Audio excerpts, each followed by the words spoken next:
Okay, let's bring this meeting to order. Today is September the 15th, the year 2021. Let's all stand for the pledge, please.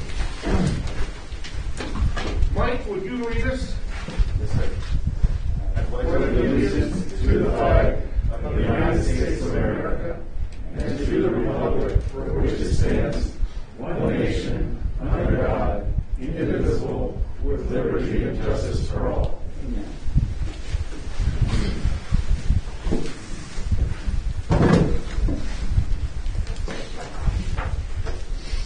First item on the agenda, as always, is public comment. Anyone wishing to address the board on any item not on the agenda, now is the time. Roll call. We'll get a roll call then. Oh, I'm sorry. Roll call. Dan Wilkins, Present. Blake Tresson, Here. Lane Lewis, Present. Director Smelser is absent today, and we have President Cox. Yes. Public comment. Anyone?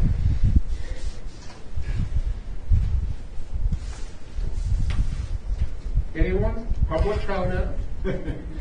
Saw that hand raised there. That was a thumbs up. Wow, this is a first. Excellent. Seeing none, hearing none, we'll move on the agenda to professional achievements and awards and anniversaries. Good morning, President Cox and directors. Vicki McBride, Human Resources Administrator. I wanted to share actually just one new hire under the professional achievements for this month. We have a new hire in the engineering department, and that would be Trevor Shamblin. He is our new assistant engineer, and Trevor is going to introduce himself and just talk for a brief minute. Thanks, Vicki. Yeah, my name is Trevor Shamblin. I'm the new assistant engineer working with Aaron and Jay and Scott. A little bit of background real quick. I graduated from the University of Nevada, Reno with my civil engineering degree in 2017. And I spent 4 years working in the private sector and then just came over here. So I'm looking forward to working here with all of you guys. It's a really good opportunity for me. I'm really excited about it. And one of the things that really spoke to me was the core values that we have here. Really aligns with kind of how I feel about everything in my personal life, and so I'm looking forward to the opportunity to hopefully help TTSA become an even better place. Great. Excellent. Thank you. Aboard. Thank you. Welcome aboard, Trevor.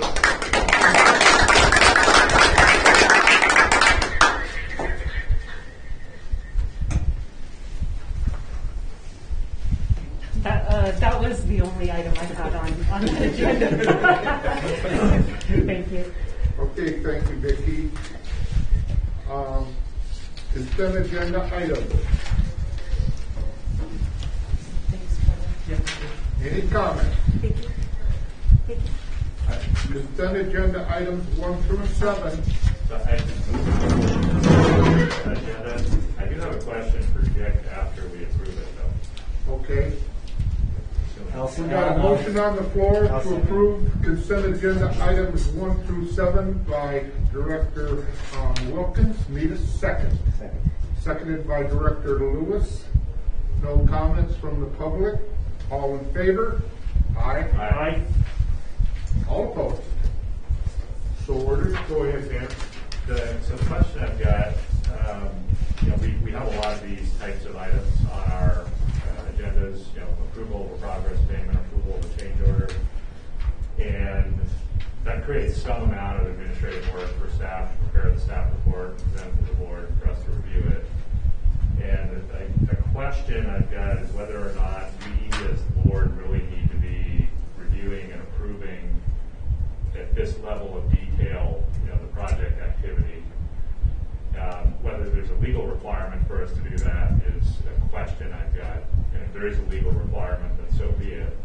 If not, I'd like to, on a future agenda item, have a conversation as to whether or not the other board members feel that it's important that we get this level of detail going forward,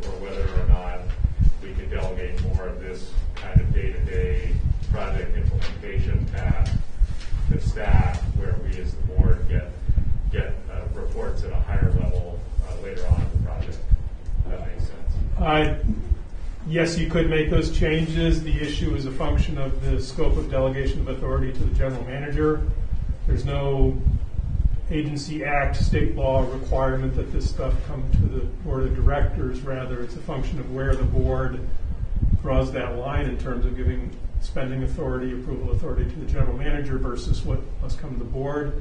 The agency has a detailed ordinance laying all that out, and we could certainly amend that ordinance to include the authorization for the general manager to approve progress payments for contracts that have already, public works contracts that have already been approved by the board.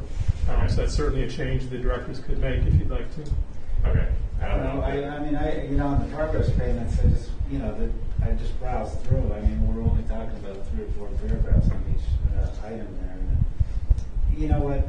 Something we often have times where we question one of them, and just to see how the progress is on the project is valuable, I think, to me. Okay. What do you think, Blake?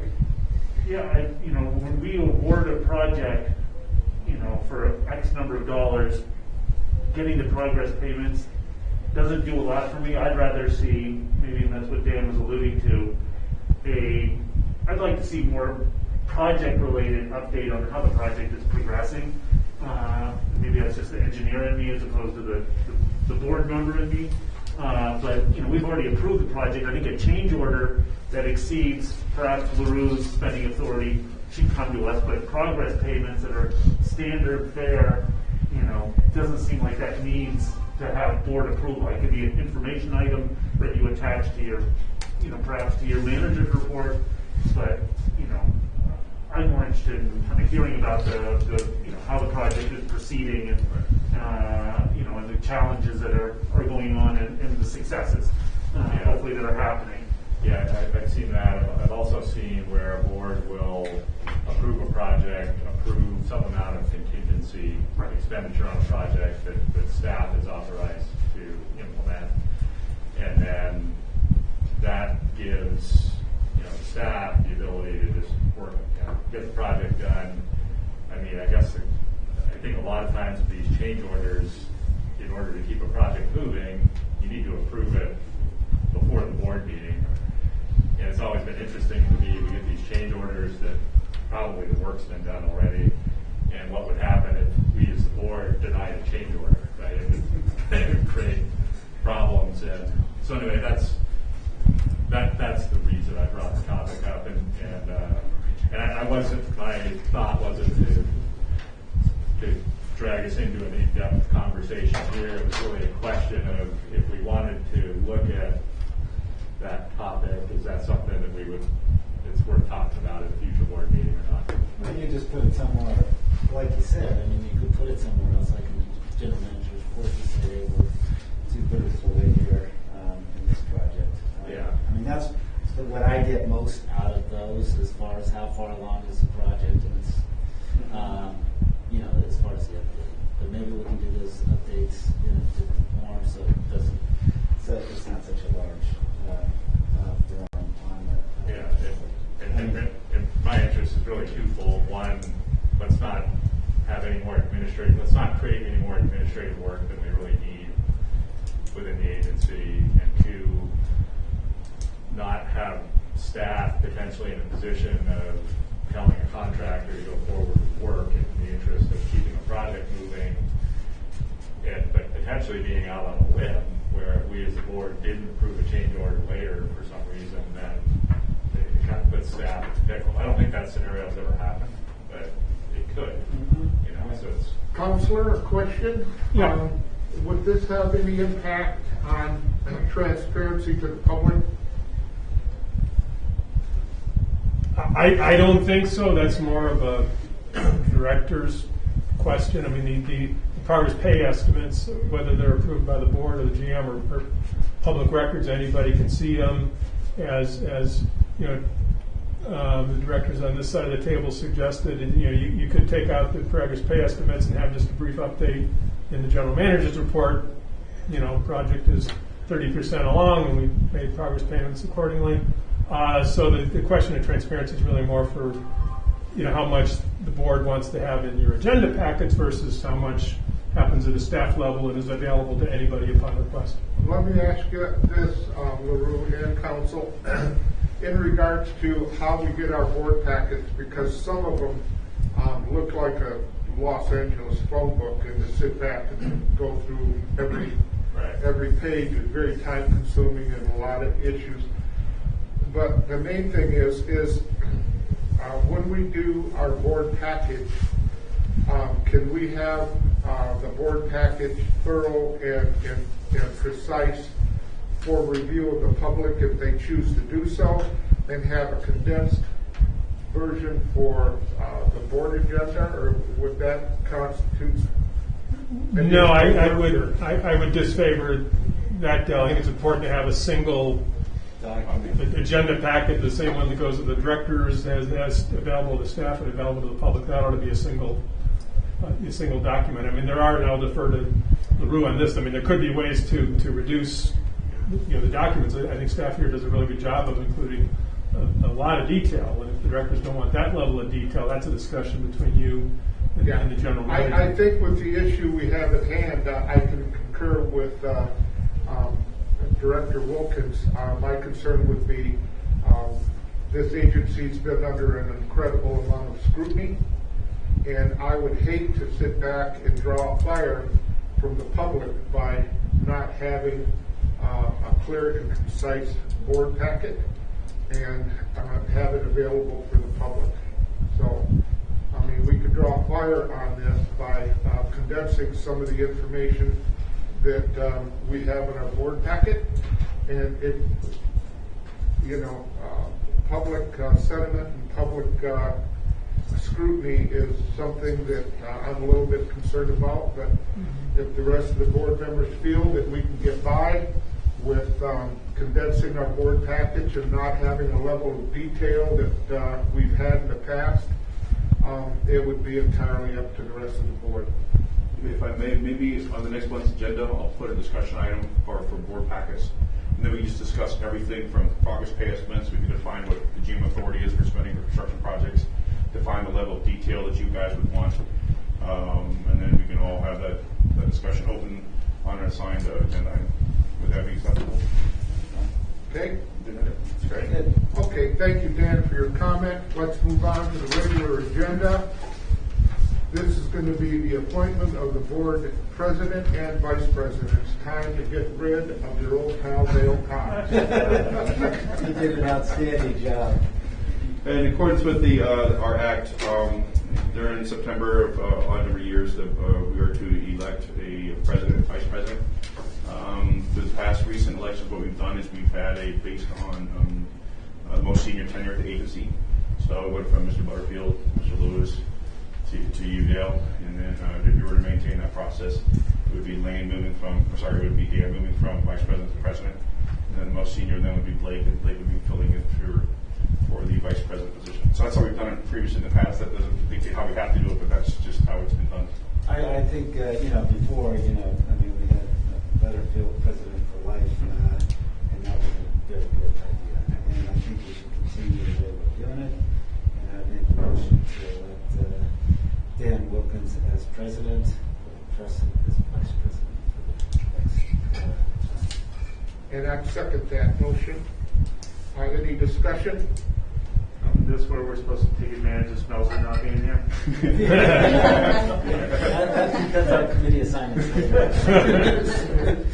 Dan, are you willing to take the head of the spear? I am. Okay. Blake? Yeah, I'll back him up. Okay, sounds good. All in favor? Aye.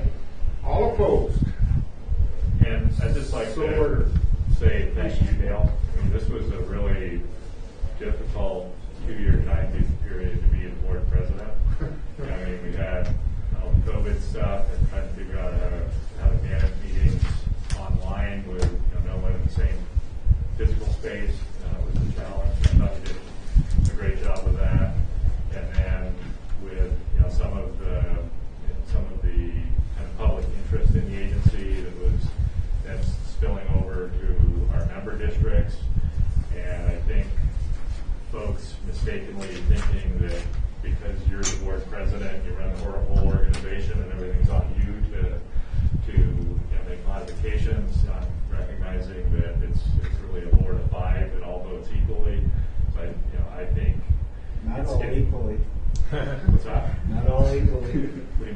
Oh, yeah, good point. That's right. I can count to 3. But, you know, I thought there were, you know, situations where you carried a significant load to the agency in different ways in your role as board president, and I just wanted to recognize that, and you know, thank you for your service, because I know it was not easy in many instances. Thanks, Dan. I appreciate the support, and you're right, it wasn't easy, but I think we all shared in some of the burden that came down with the last couple of years of controversy, and I'm glad we got through it, and I'm glad that you're taking the head of the spear. So let's move on. Let's talk about the approval of the minutes of the. Let's talk about the minutes of the August 18th, 2021 meeting. If everyone has had a chance to review these minutes and find them in order, upon acceptance of a motion, they will be entered into the record and will stand as read. I'll make the motion to approve the minutes of August 18, 2021. It's been moved by Director Lewis. Need a second? I'll second. Seconded by Director Treason. All in favor? Aye. Aye. All opposed? So ordered. Approval of the award of the pretreatment program review services. Thank you, Board. This is an item that was tabled last month. Last month's discussion was a review of 2 of the proposals submitted from Corolla Engineers and EEC Environmental. At last month's discussion, there was direction to have further discussion with Corolla Engineers to talk about scope and cost for this proposal. And Jay and his team did a great job talking to them. With that, I'll hand it over to Jay, and he can provide an update on their discussion. Morning, directors. So yeah, just to recap, from last board meeting, we had 2 proposals received. One was from Corolla Engineers for the amount of $174,600, and the second one was from EEC Environmental for $414,346. Both proposals were found to be responsible and responsive. At the last board meeting, PTSA directors have requested staff adjourn to identify potential items that may be eliminated from the scope to make sure that we are being efficient with our monies. And our consultant offered, or Corolla, the lowest bidder, offered a couple of different ways to optimize work tasks. The first suggestion was to eliminate a sampling plan, and that sampling plan basically would involve looking at our data set, identifying pollutants of concern from that data set, determining whether there's sampling needs in the plant that needed that could be used to further define what our concerns were, and then finally conducting that sampling and getting the results and analyzing that. In the absence of that data, EPA reference values could be used, and that's what happened in the last effort 5 years or 7 years ago. Was our consultant used EPA reference values. Second suggestion to reduce project scope, which pairs up with that first one, is that they wouldn't review our local limits against this new set of data they would collect. Instead, they would just continue to use that EPA reference value lookup table. And that's also what our prior consultant had done.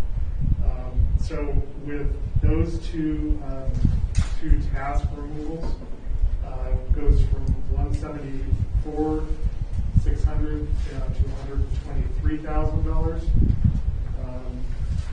And the original budget amount was $175,000, so we'd be approximately $50,000 under budget. So the recommendation is for management staff recommend approval for staff to award the pretreatment program review services to Corolla Engineers and authorize the GM to negotiate an agreement up to $123,000. What do you think, Blake?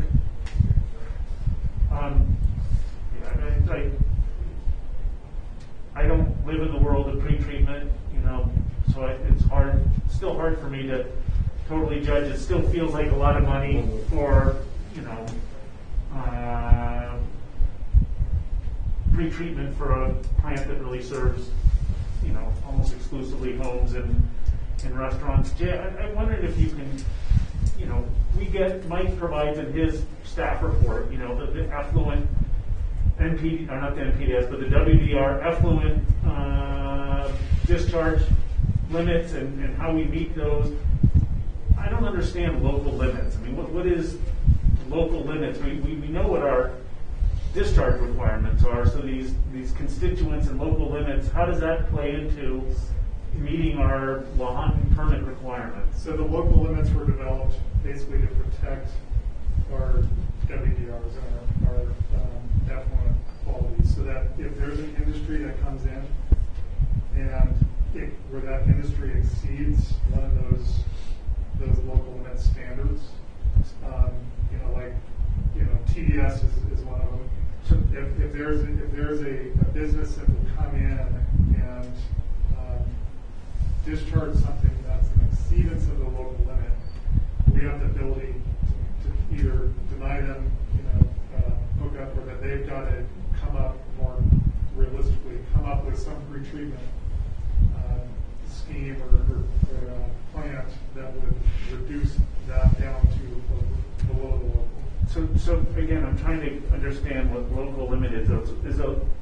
We've got end of the pipe kind of discharge requirement, but a local limit is a actual sort of our own permit requirement we put on the dischargers into our system, and we will sample their discharge and say, hey, you can't put these constituents greater than these concentrations. Where they're really, correct. And so with that, you can think of it as more kind of like this is at the front end of the plant, limits on what's coming into the plant, versus what Michael has is limits on what goes out of the plant. And then just to clarify further, if I could, the local limits are really applicable to permitted industrial users. And so, they're geared towards an industry that might come in which we have to issue a permit. Now, do we have any permitted industrial users now? No. We have industrial users, but they're all considered non-permitted industrial users. And so what this whole program is set up to do is give us the backbone or foundation such that if there is an industry that comes in that is of a significant degree enough to be considered a permitted user, then we have all the things in place in order to enforce our regulations with that user. Have we ever had a permitted industrial user? We've never had a permitted industrial user. What about the dialysis company that we had earlier? That was somebody who was interested in the possibility. Correct. But that's only one we had. But would they have been considered a permitted industrial user? Or they would have ended up being a permitted industrial. And what makes the distinction the distinction between a non-permitted and a permitted industrial user? Is that an in-house definition, or is that a state or federal EPA type definition? You end up using, there are a couple things. There's categorical users, so some industries, just by definition of them being, say, a metal plating shop, the EPA says regardless of what their numbers are, they're a categorical user and they will become a permitted user. But you also have other entities in which their discharges are expected to exceed or threaten its pass-through interference of the plant, or a significant discharge, significant volume. So pass-through interference, significant volume, that's what will kick in a permitted user also. So even if they didn't meet one of the categorical standards, they're not a metal plating shop and they're not this, pickling and passivating factory and all these things that would automatically kick in. If they meet those other three criteria, that they threaten our plant from either pass-through interference or flow, then they are eligible to be a permitted user. The dialysis would have been a pass-through through. It would have been a pass-through because we don't have removal of facility, TDS. yeah, for TDS. And Blake, if I could just add, what Jay's referring to is spelled out in detail in the local agency ordinance. We've got a very detailed industrial discharge permit ordinance, and that's the legal tool by which the permit requirement is imposed. So it is a local So agency this just permit. backs up that. And what we're trying to do is to Actually, it's to kind of reevaluate Right. that ordinance and its standards, and is the ordinance still compliant with EPA requirements and changes in laws and requirements and industrial trends. So, but I just wanted to clarify that Okay. it's really an ordinance that imposes the permit requirement.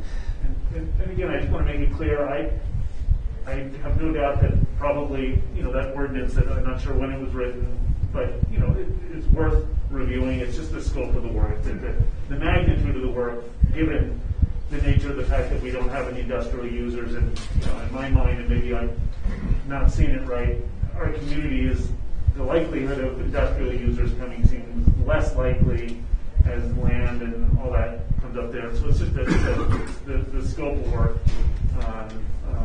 that gets me, it's the cost of the scope of work, thank you, that has given me the heartburn. And the fact that you guys are trying to look at our pre-treatment program, I think is great. I just, my gut says, well, that's a lot of money. That's an FTE person. And again, my concern is, is this, without even having a permitted industrial user, are we asking for so much stuff that then to comply with the report that Corolla puts together, we almost, we've spent it on the capital costs. Is that going to generate,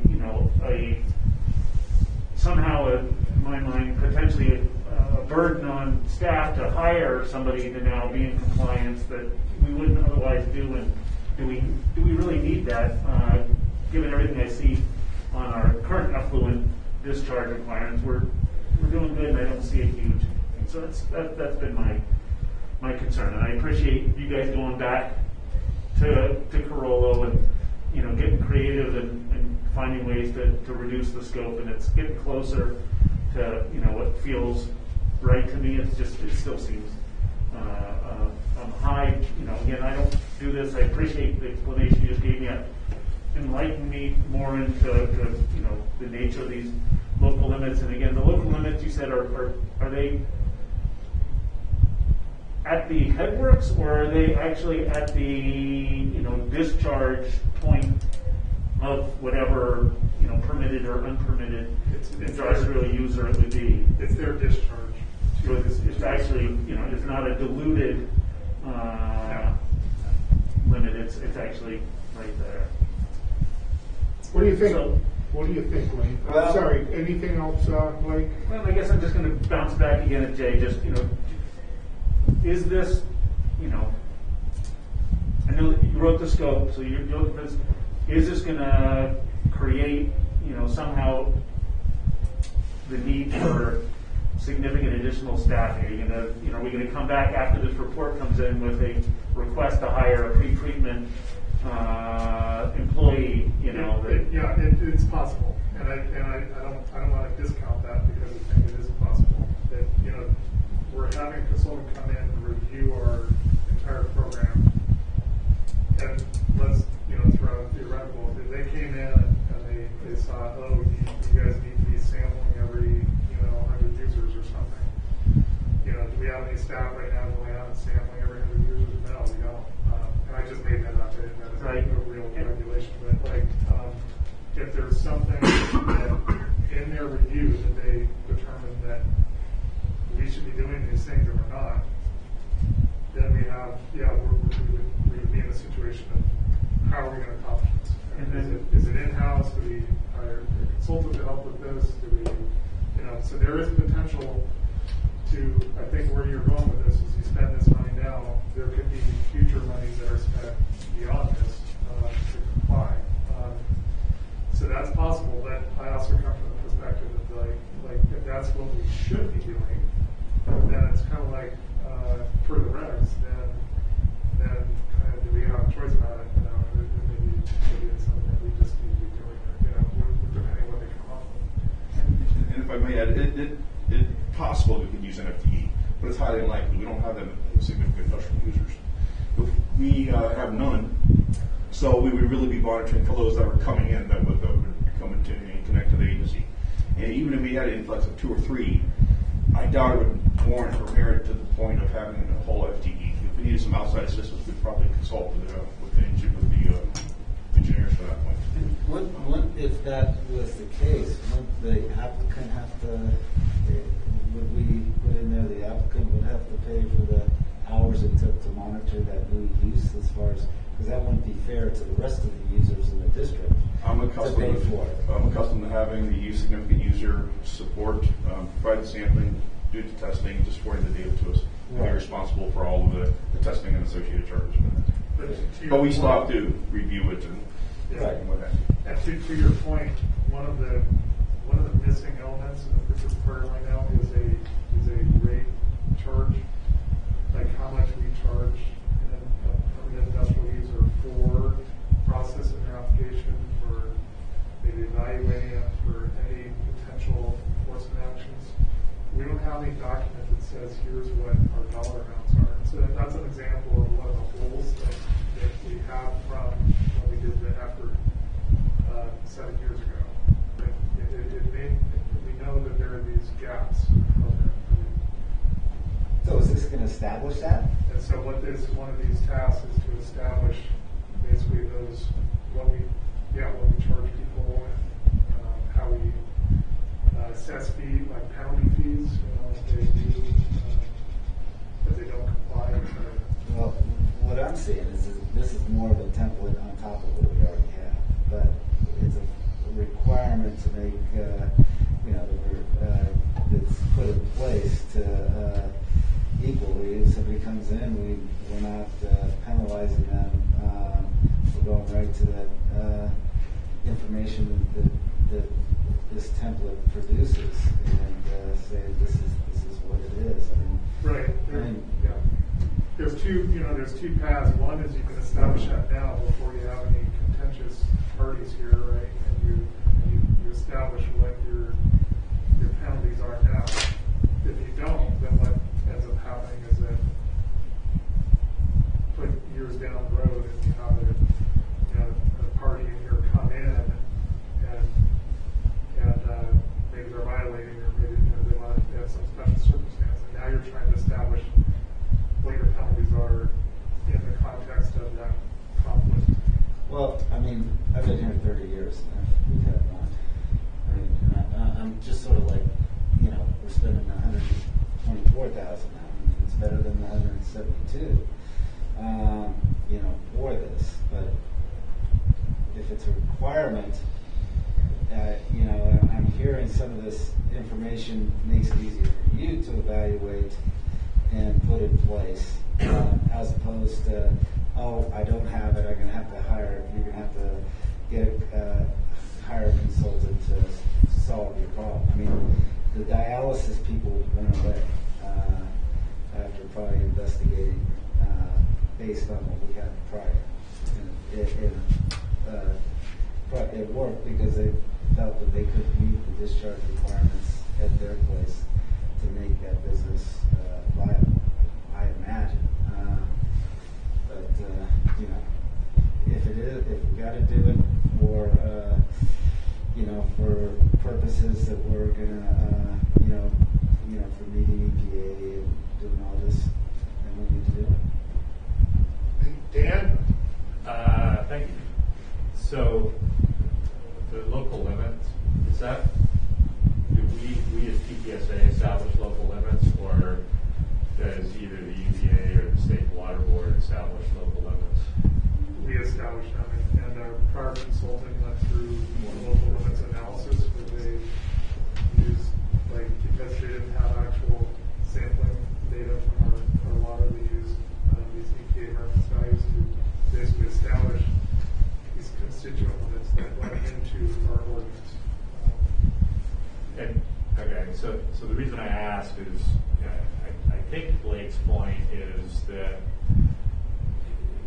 we're not a community that has a lot of industrial or kind of out of the ordinary dischargers. To the extent that we might have a small handful show up, it's going to be less noticeable to our total system just because of the dilution factor, right? You got lots of houses, and you've got a couple of maybe I'll call it more potent dischargers. At some point, whatever that more potent discharge is being diluted by a more typical discharge, for lack of a better term. And so the reason I'm asking that is,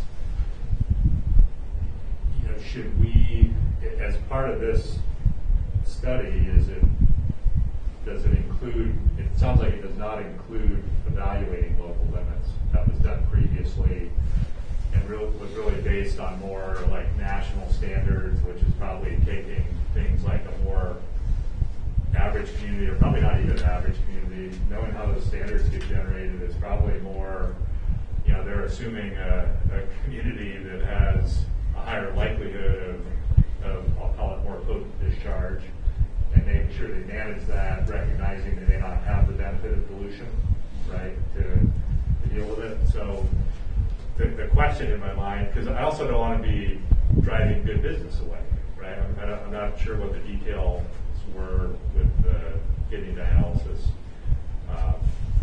business that you were referring to. It sounds like they would not have been able to have met our local limits immediately, but the question in my mind is, do we have more flexibility in having higher local limits because of the nature of our of the effluent that we're collecting? And is that something we should be thinking about? Yeah, so to that point, the use of the EPA reference values would probably happen in communities that have higher influent concentrations than we do. And that would if they ended up doing the sampling that they had originally proposed In this work scope? Without the reductions. So Right. in the work scope that was 174, they were going to be doing sampling in order to identify how much buffer there really was, because the EPA reference value might have been here, but in reality maybe the wastewater we tested is here. Right. And what that does is it allows more potential for growth. If you know you're down here, Right. and your local limit is way up here, that you now have more potential for growth than if you were to use your EPA reference value, which shows less potential for growth. Right. I think that's your point. It's a question because I guess so what I'm hearing is potentially if we spent a little more money now, we could have more relaxed, we could potentially be less concerned about pretreatment later if we were to learn that, I'm going to simplify it, that the EPA standards assuming a potency at the headworks of this level, but if our potency is actually way down here, then the need for pretreatment is less than if our potency is up here. Yeah. Now, so that being said, though, the parameters that usually have been historically challenging here have been TDS, COD, and sometimes PA. Those are very easily measurable quantities where they don't have to use EPA reference values for. We know what those are. Yeah. It would be things on these other constituents that are more that are less common. Maybe silver and chromium and things that probably would not have that much of an impact. Thinking about what kind of business might want to be interested in moving to Truckee, it probably is going to be more, if its history repeats itself, it's going to be more breweries, more distilleries, maybe something else that has a lot of TDS, just dialysis, maybe that comes up again or whatever. Those parameters we already know, we have good confidence in that, okay, yeah, we only have this for it's these other weird ones that we're unconfident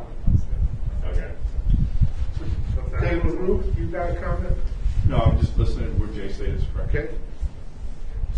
So Jay, on page 66 of the packet, or 9 of the Corollo proposal, they've got a little table there that shows a list of the local limits for 11 of the 15.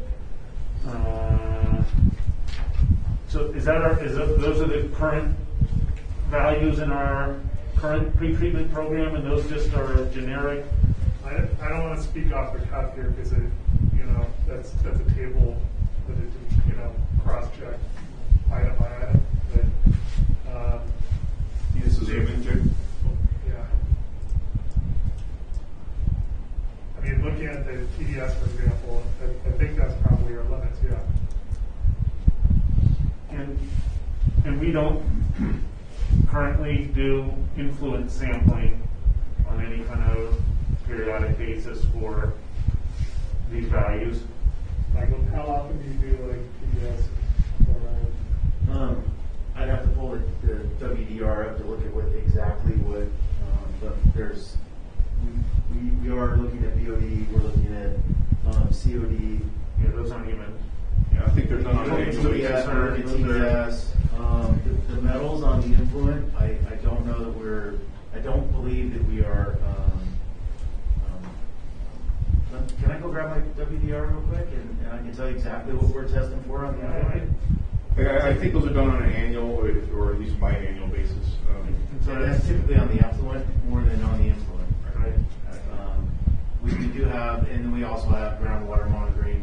We're looking for metals and also on the rivers, but not as much on the influent. Okay.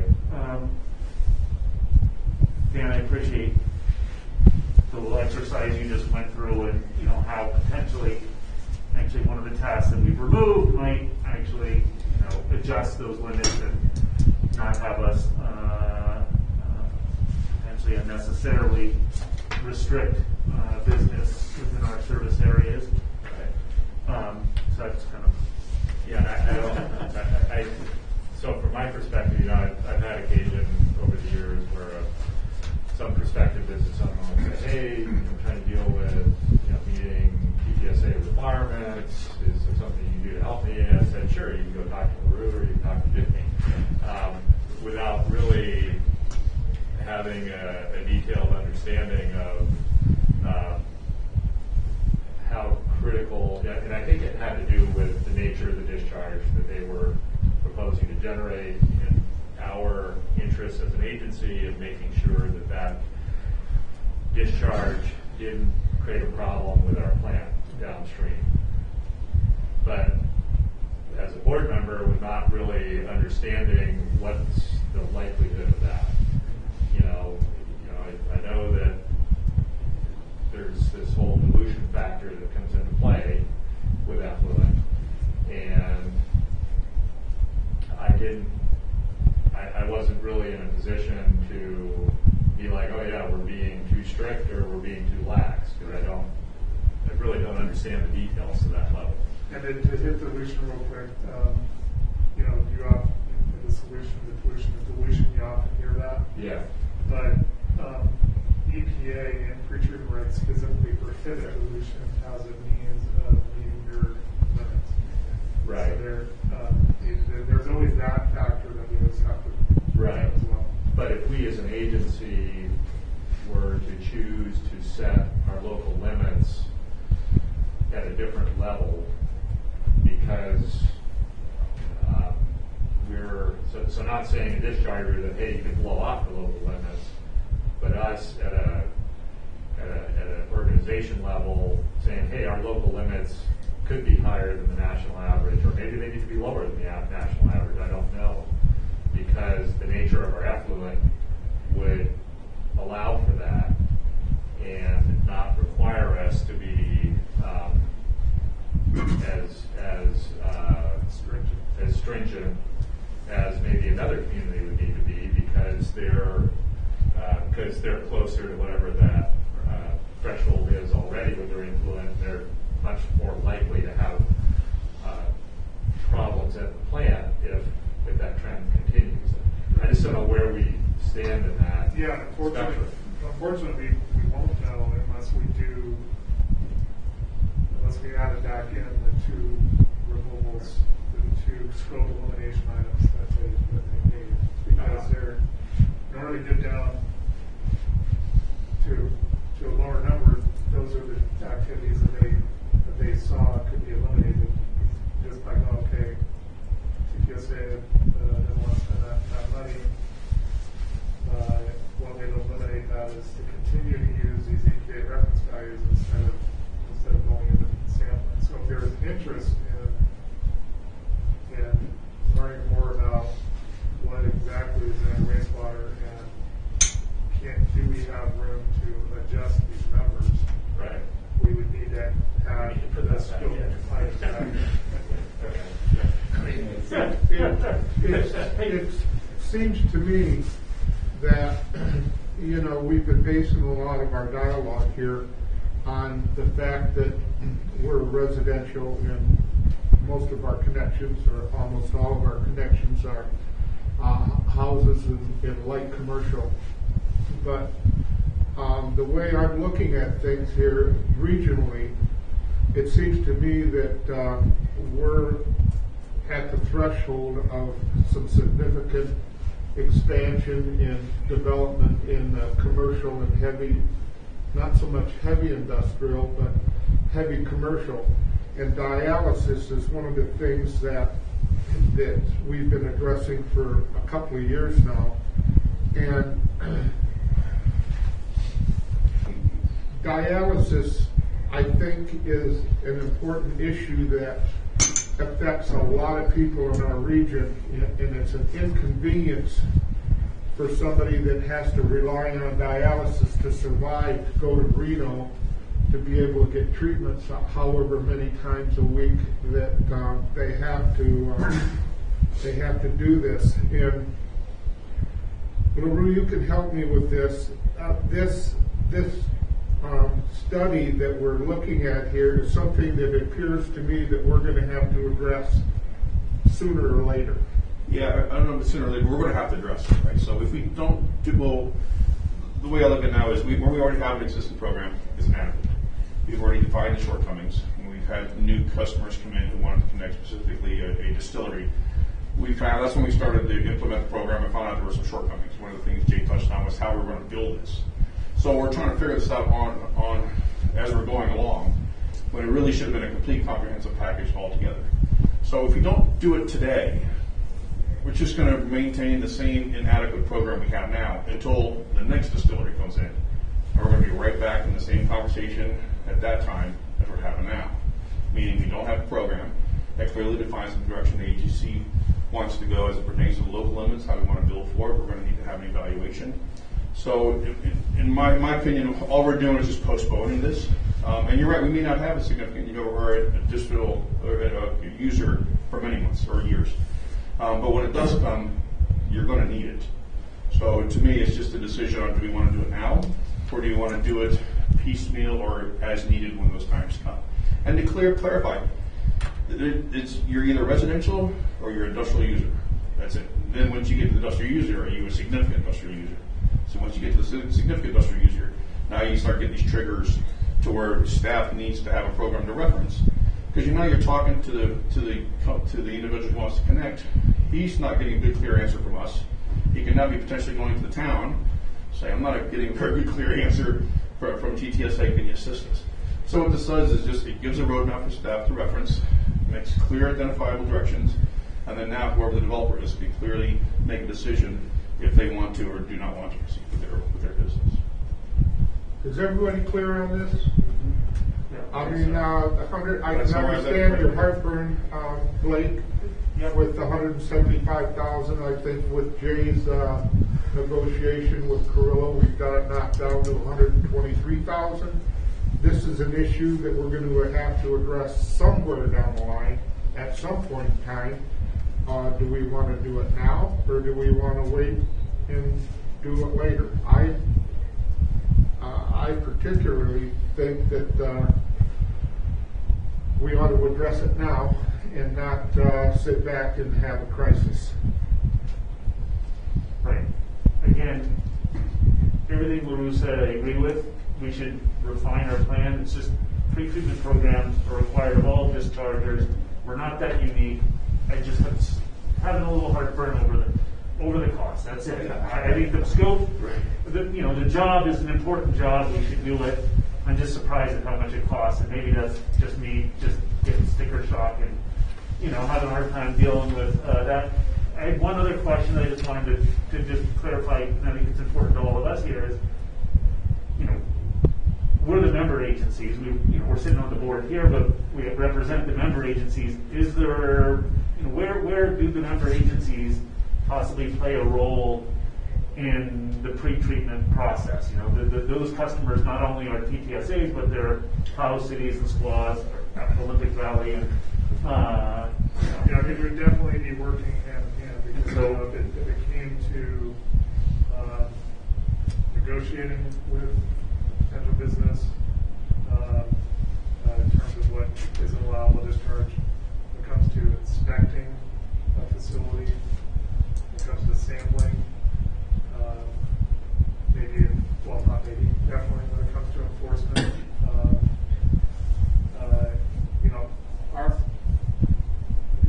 These folks are your customers, right? And they're also our customers, but kind of the secondary customers. So we have to be working with representatives from your districts when there's issues. If it's easy, like it'd be probably what it has been, right? We just check with, hey Raymond, do you have a problem with this? No, okay, whatever, just kind of more informal. But when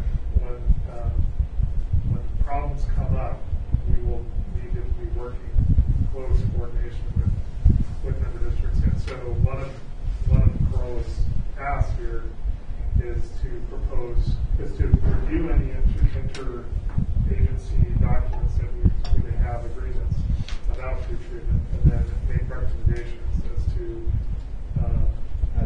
how to improve it or how to improve it. In the past, what I'm familiar with is when you have someone connecting that could be a significant industrial user, the question on whether the discharge is allowable for the treatment plant has been deferred to us, which is reasonable and expected. So that's the limit of my experience with some of the interaction we've had so far with member districts. Okay, I got a question, Jay.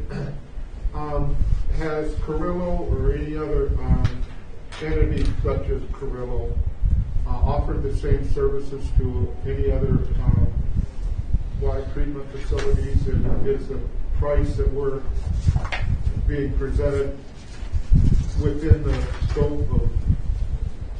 Yeah, looking at their proposals, and we asked for reference projects, their proposals, and we're in the ballpark for what they charge. Costs have been coming up with a lot lately, just in general in engineering. I remember back when you could buy a new sedan for $15,000. Somebody told me the other day that you're going to pay nearly $40,000 for a new sedan. And costs are continuing to go up. I'm thinking about what things used to cost 30 years ago in engineering. I get super shock costs and go, what? Wow, really? These days, that's what it costs. Costs are going up. This seems par for the course for what they gave us. Okay, thank you, Jay. Looking at the other, you only got two bids, and the other one was at $414,000. So, oh my God. I always looking at it this way. If we do it now, it'll be less expensive than we do it later.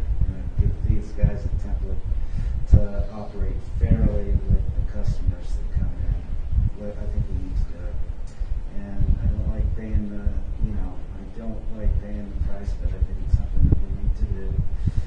And even though we have not that many industrial users, we will have more in the future. We got to anticipate that, and it gives these guys a template to operate from instead of trying to reinvent the wheel on each different one that comes in. Okay, Blake, you concur with Director Lewis? Yeah, I think, just issue about the eliminating the influence sampling, I think the constituents that, are most likely to be an issue, you never know, but are these total dissolved solids and chlorine.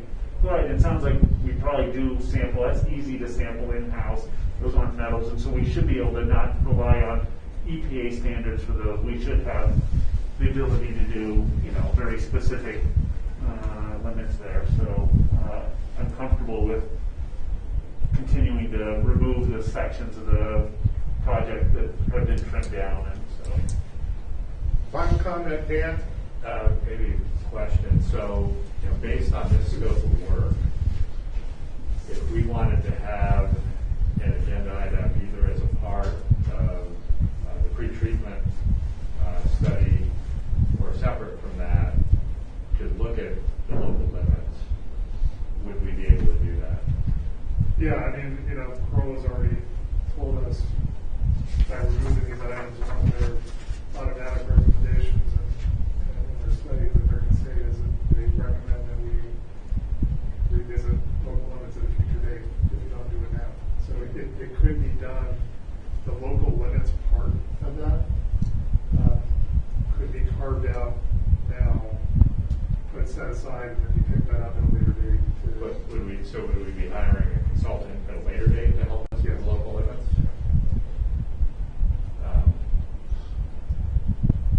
I don't know. I kind of like the idea.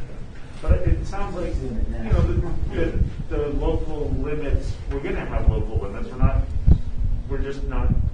They're not specifically defined on sampling at our headworks.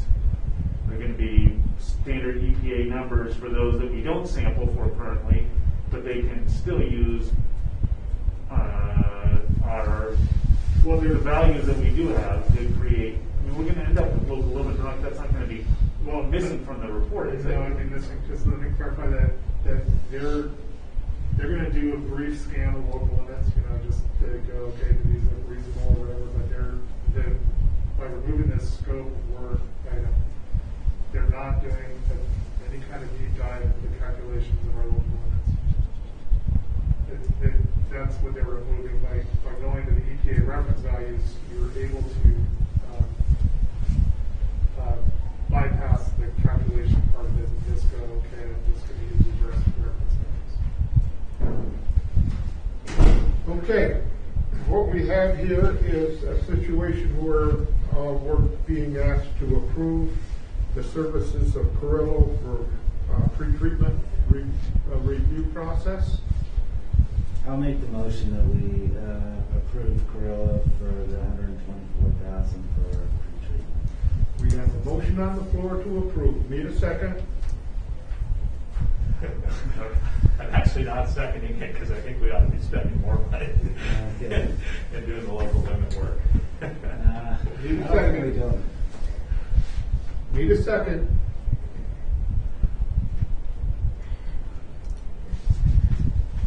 Yeah, this is unusual for us to get so deep into a consulting project like this, but I think it's because of its very nature and its impact on future customers. It's an important one. It's not just constrained to the internal processing of the wastewater. It really has this one, and so and there's that element, and then there's just also the cost element of so.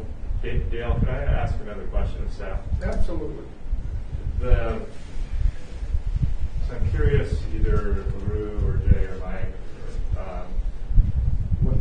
if we were to take a deeper dive into the local limits and try to come up with local limits that take into account what's the nature of our current constituency, how close are we to being out of compliance with certain discharge requirements, what's the likelihood that we would end up with an ability to feel comfortable either being more flexible than the EPA generic values, like having higher local limits, or alternately, what's the likelihood that we would potentially feel that we need to have stricter local limits because we are close on a given effluent measurement?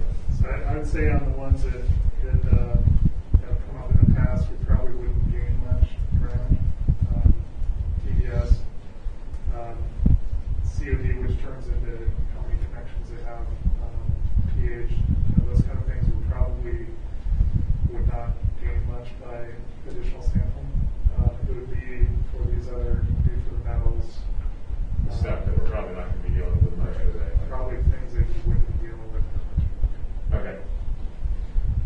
you're, and I understand it's an educated, assumption without a lot of, with some data, but not a lot of analysis. So the likelihood that we would be comfortable setting local limits that are higher than the EPA baseline values, if we took a deeper dive into looking at our local limits, you're thinking it's not great. Yeah, I mean, if you were to put a crystal ball in and go, what are the likely businesses that we'd be seeing in our area? Breweries, Just again, distilleries, restaurants. yeah, and it's that whole thing of the stock market rating, and you can't use past performance to indicate future, but that's all we have. So if you were to go, okay, that's what we've had so far in terms of who's been connecting, and if you can assume that trend continues, then probably not a whole lot of gains there. But if you start having some weird something pops up that a new technology or something that in certain commercial industrial businesses that has a metal that Okay. So given that information, I'll second Lane's motion. Okay. I appreciate everybody's conservative views on spending this kind of money, but it's either we do it now or we kick the can down the road and have to face it further down the line. We have a motion on the floor and a second. Nobody in the public for public comment. I have a clarification. I think the motion was for 124. The amount that they proposed 123. Does that matter? No, well, whatever. It's explained in the staff report. Yeah. The revised scope. Yeah, the revised scope of work. Okay? Okay, we got a motion on the floor and a second. All in favor? Aye. Aye. All opposed? So ordered. Thank you. Move to the next item. Well, let's talk about the discussion of the administrative building front entry landscape improvements. Okay. Thank you very much. As y'all aware, we've done some work out. Well, we've had some issues with the yard out front when they were doing some recent repair work for our roof. Their equipment ran through, messed up some of the grass. And it's something we already knew that we needed to address historically. So what I have here is just if I can just bring your attention to the screen, so a quick presentation of it. The agency has maintained the existing administration building, the front entry for numerous years. I just recently found out that it's been the same from day one, so it's been quite a few years, right? 1974. Right. So over the past couple of years, the irrigation layouts required some increased maintenance, right, which we assign our staff to. We recently just went through and consulted with a service to perform our mowing and the maintenance on what have you there. The walkway bridge that we've had that used to be out there is removed right now. It wasn't being utilized, and it was structurally compromised, so we made the decision to remove that. And the landscape around the pond negatively impacted the pond. That pond is used as a 2-water source, so when they were maintaining the grass around there, when they were mowing it, the grass was getting into the pond. Also, the pine needles were falling into the pond. So it was just aesthetically pleasing back then, but through the years it actually became a little bit of an issue for staff. So what the staff did was consulted with High West Landscape Architects to provide a new proposed landscape that they could reduce the maintenance requirements. So that was one of the requirements we put on. And what they did was they came up with a 75% complete set of plans, and they include the existing plan, irrigation, and some details for the irrigation, the planning plan, and the planning details. And what I want to do is we'll go through that and define and review the plans and some of the show-ups they put on there. So what they did was they proposed that we remove and replace the existing plants and trees within the entryway in the 2-water pond, with plants and trees requiring less maintenance, right? They recommend that we install artificial turf and gravel around the 2-water pond, and it was very specific to around the 2-water pond. We could expand that to a larger area, meaning all of the grass area in front of the entryway, but I'll get into the cost of that because that is quite costly. But as of right now, for the 75% plans, they just only proposed it for around the pond. To remove and replace the concrete walkway with the concrete paver, so that entryway where the flagpoles that where you guys park and walk on in, is to remove that, replace it with concrete pavers, and also to make it wider to accommodate ADA. Install gravel around the perimeter of the entryway, and rebuild the planters along the front with cork steel to match the existing building facade, and then to replace the current irrigation system. So what I'm hoping to get out of this discussion item is to receive some feedback from the board of directors on the proposed improvements. I have had discussions with President Cox. He has provided some input, and we thought it'd be a good idea to have the plans be put in front of the board and see if you guys have any input or any ideas that you would like us to accommodate. So once that's done and we receive the feedback, what we'll do is we'll return with a full set of plans with the recommendations and changes, and hopefully receive approval to advertise for the improvements. And then we will return with the bids that are received. And right now, the estimated construction period for this is end of fall or early spring, really leaning more to early spring. So with that, we'll go through the plans real quick. So this is just nothing more than the existing plans we have, the existing facilities we have. It may not match identically with all the plants and shrubs because these are from the original plan set. So I won't spend much time on this. I just wanted to bring it up. You guys, it's in your board packet. This is what we have right now. As you can see, you have your. Is the mouse showing up on the screen? No. Okay. So there's the walkway there. So coming into the second set.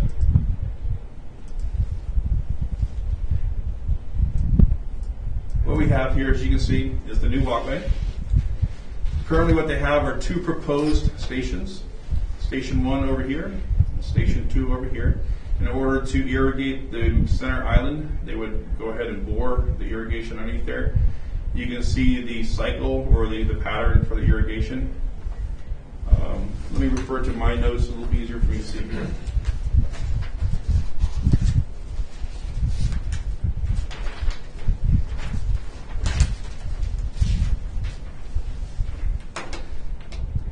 Moving on to the next, here's the detail sheet. Didn't really think we need to go into that. They're just details to the irrigation.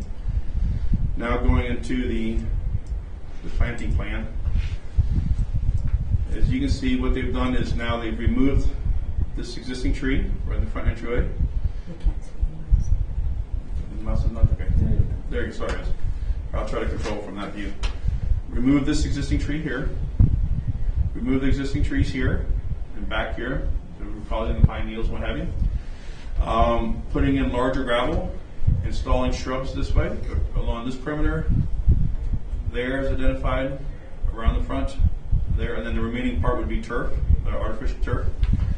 Installing two trees here, one over there, and one over there.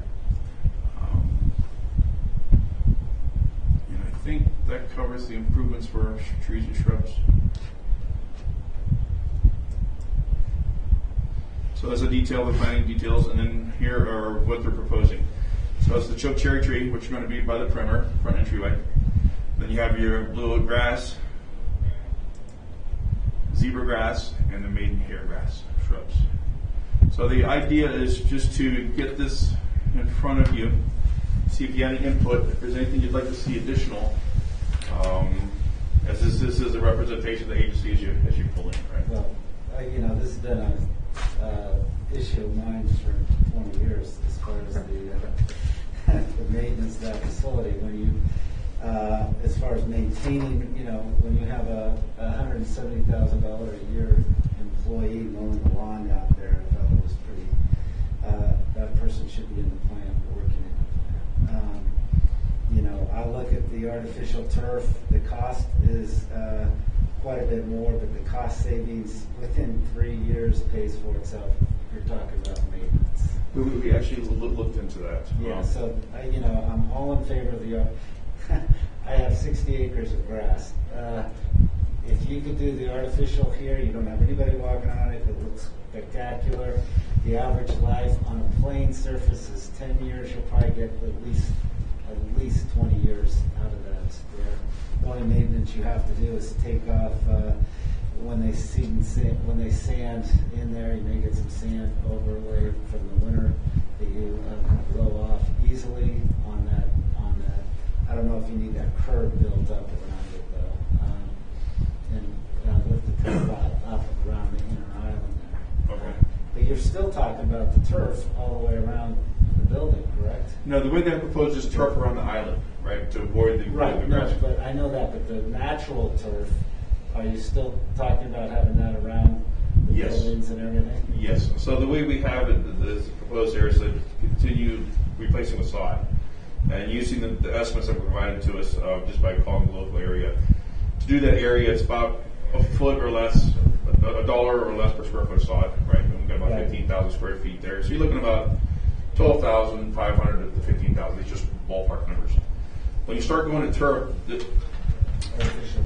artificial turf, you're going from $8 to $14, right? And I don't know what the quality difference between 8 and 14, so let's just use a nice number in there. We're looking between $120,000 to $210,000. So there's a substantial difference in cost. So what we're doing now is we're looking to see the cost benefit, if it's worth it, how much we're spending for man hours.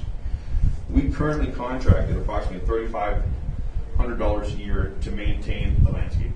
Right? That's with a local company. If we were going to do it ourselves, it costs us about $13,000 a year. So even if we were to do it on our conservative side ourselves at $13,000 a year with the $8 artificial turf cheaper fee, we're still looking at a payoff of about 10 years. I'd like to chime in very quickly here. To me, this is a very important discussion that I have to agree with Wayne. I've been coming into this building and this facility since 1975, and there's been absolutely nothing done to the outside landscaping on this facility since it was installed in 1975. And there's two things that I want to put forth here. Number one is we have a lot of people from not only our region and in our constituents that we represent, but we have people coming here from all over the world that look at our plant and look at our BNR and our facility. And our facility here is top notch. And it is a situation where I feel that our curb appeal makes a statement. When somebody pulls up to the front of this facility and sees the way it was last year after our roof and after the deterioration of the front landscape, the shrubbery that was grown in front of the windows, and everything that's transpired over the last 48 years, this is a real important thing for me, because I'm very much in favor of curb appeal. We have a top-notch facility here that's world-renowned, and I don't like the idea of the appearance of driving up to a third-world water treatment facility. Okay, we've prolonged doing this improvement for forever, and I've been around the block with artificial turf. I did my whole property in Squaw with artificial turf. Yes, it costs money, but let me tell you something. The amount of money that I saved in trying to irrigate, trying to keep the sprinklers going, because if you turn your back on it one day or 2 days, things start to turn brown, and it's an endless, laborious thing about keeping regular turf together and have it be presentable. And like I say, I put all artificial turf on my property.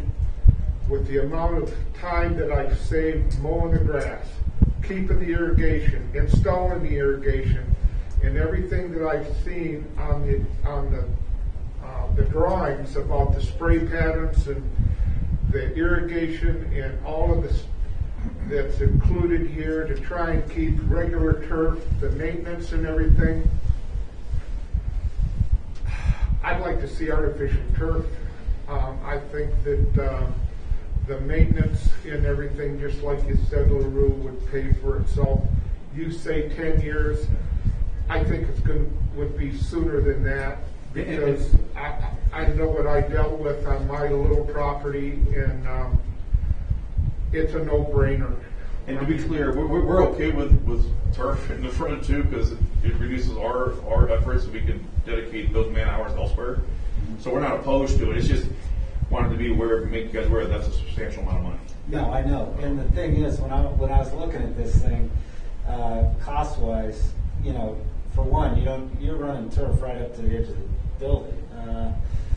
Whereas looking at that plan, I'd use decorated rock, you know, at least 5 feet out from the building all the way around. And you can implement then a smaller plan of artificial turf if that be it. But you know, with turf, you got irrigation, you got fertilization, you got aeration.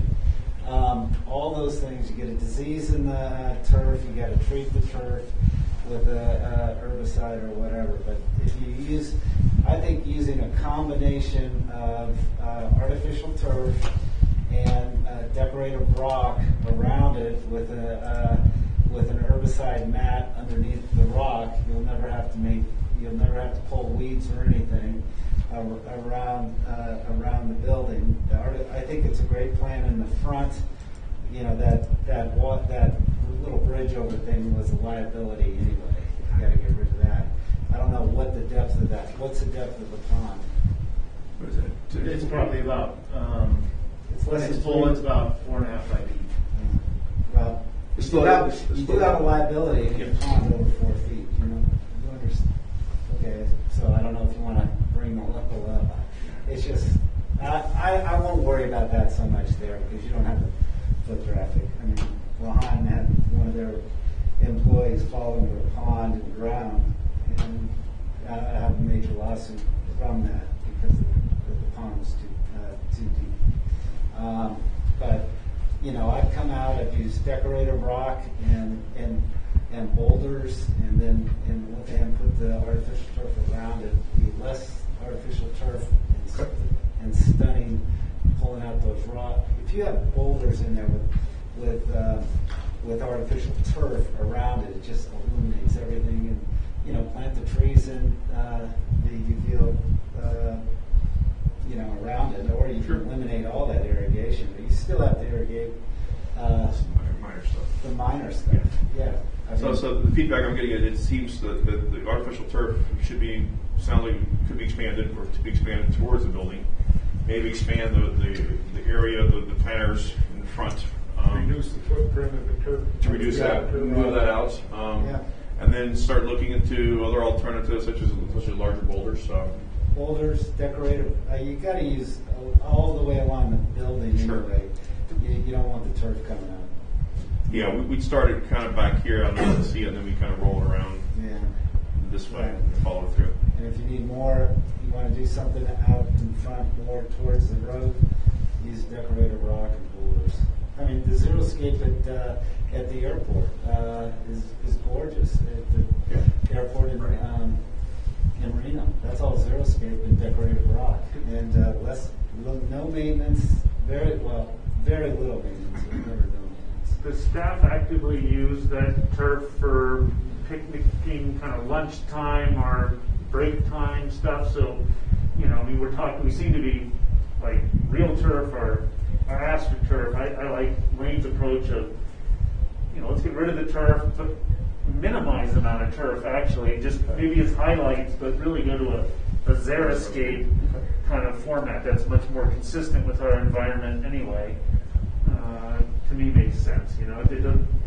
Unless people are using that for the turf purposes, there's no reason to make a huge playing field out there that isn't being used as a playing field. So go, you know, if there's some you know, if the architect can incorporate it, like Wayne said, to accentuate things, but only to kind of accent and not be the primary thing. Just, you know, let's make it kind of more consistent with our environment, and I like boulders and rocks and stuff. And I think that curve all the way around the building, if you build that up, you'll have less infiltration of the salt or whatever you're using to melt the snow off. But, you know, it's no maintenance. Springtime comes, you come with a blower one time, blow off whatever's left on there. You're good. Yeah, no, perfect. We just want to make sure that the discussion of the cost, we're I say, because I look at the cost of the artificial turf and what we're increasing every year on our maintenance costs. It would be far less than. It's a no-brainer. Yeah, I put my first batch of artificial turf down over 10 years ago in my front yard. It looks like the day it was installed. Right. And it was a little pricey. It was a little heartburn, but by the same token, the only thing you have to do is, just like you say, Lane, blow off the pine needles. And so with that, I installed my whole backyard, which is a swath of about 40 by 100, and I put a putting green out there just for decorative. And this has been going on 4 years ago. It's totally maintenance free, and it's just, if I'd had any idea of how good it would have looked with the new turf and stuff that's coming on the market. I mean, it's an evolving industry, and the county is using it. There's a lot of other entities that are using it just for the maintenance, relief of maintenance costs, and I think it's a no-brainer. And Richard, you putting together and doing what you've done so far, and whoever you're working with at Highland or the architectural group, I think you're on the right track, and I'd like to support you and turning this, the appearance of this agency around and moving forward with this. Go ahead, Blake. Yeah, I agree. I think we should show pride of the organization, and I really like the direction. The points both of you guys brought up. I had a couple other things I just wanted to ask. Since we're doing a makeover there, I didn't see any change in parking. Was there any need for additional parking? Now would be the time to do it instead of tearing up the landscaping. So make sure that you analyze that. I do sometimes see people parallel parking on that entrance on the right. It seems like that lot's always pretty full, and so if we need more parking, we should address that now. And parking was addressed. And it would be right about. Excuse me, I'm trying to find the mouse. Right about here, guys. Exactly. So that now would be the time to incorporate some more spots if you can do it. Sure. The other one I thought about was, so Two Water is a treated water. We're not irrigating with it, right? It's just a storage. Is that an active basin that we use for living? Because when you talk about private ownership, I do get a good whiff off that, and it doesn't smell particularly great. Maybe at one point that was supposed to be it wasn't supposed to smell so bad, and it was showing off the high quality of our effluent, and there's no interpretive sign there that talks about, recycling or reclaiming wastewater. Do we want to consider, if we're not doing that, and there's not an interpretive sign that's part of our tour, should that just, I'm okay with water there, but should that just be, domestic water or groundwater or something that's not going to be, We actually. Are you saying, Blake, eliminate the pond? No, I'm okay with the pond. I'm just saying, if it doesn't have to, if the Two Water that's out there that kind of smells like sewage isn't part of a concerted effort with an interpretive sign saying, hey, this is the treatment plant, look at the quality of our effluent. Let's just put, other water in there so it doesn't smell when you come in. Well, yeah, you're going to smell during the summer because the rest of the plant's going on. I know that, but there's something to consider. You can throw a couple chlorine. That's a very good chlorine point. tablets Very in there good. to take care of it. I'm sorry, go ahead. Did we ever have a fountain? Was there ever a fountain in the middle of that? There was like a trickle, sort of like a fountain roll over the rocks. I mean, if you want to make it better, real water feature, it wouldn't take much. I'd be fine with the pond going away. When I first got here, one of my first thoughts was, why do we have it here? Because I was have the same owners. I'd rather just disconnect it, make it its own closed loop. Throw in your chlorine tank, just treat it as a nice, clear. Yeah, I don't know what it functions in terms of But I can fill in on a it. process location. And again, if it's to water, the idea was to show off for the tours, there should be an interpretive sign there talking about, this was wastewater, now this is, how well we treat it. But, it's if it's not- not the case, then it seems kind of, It's not not the greatest idea to have. It wasn't just decorative, it does serve multiple purposes.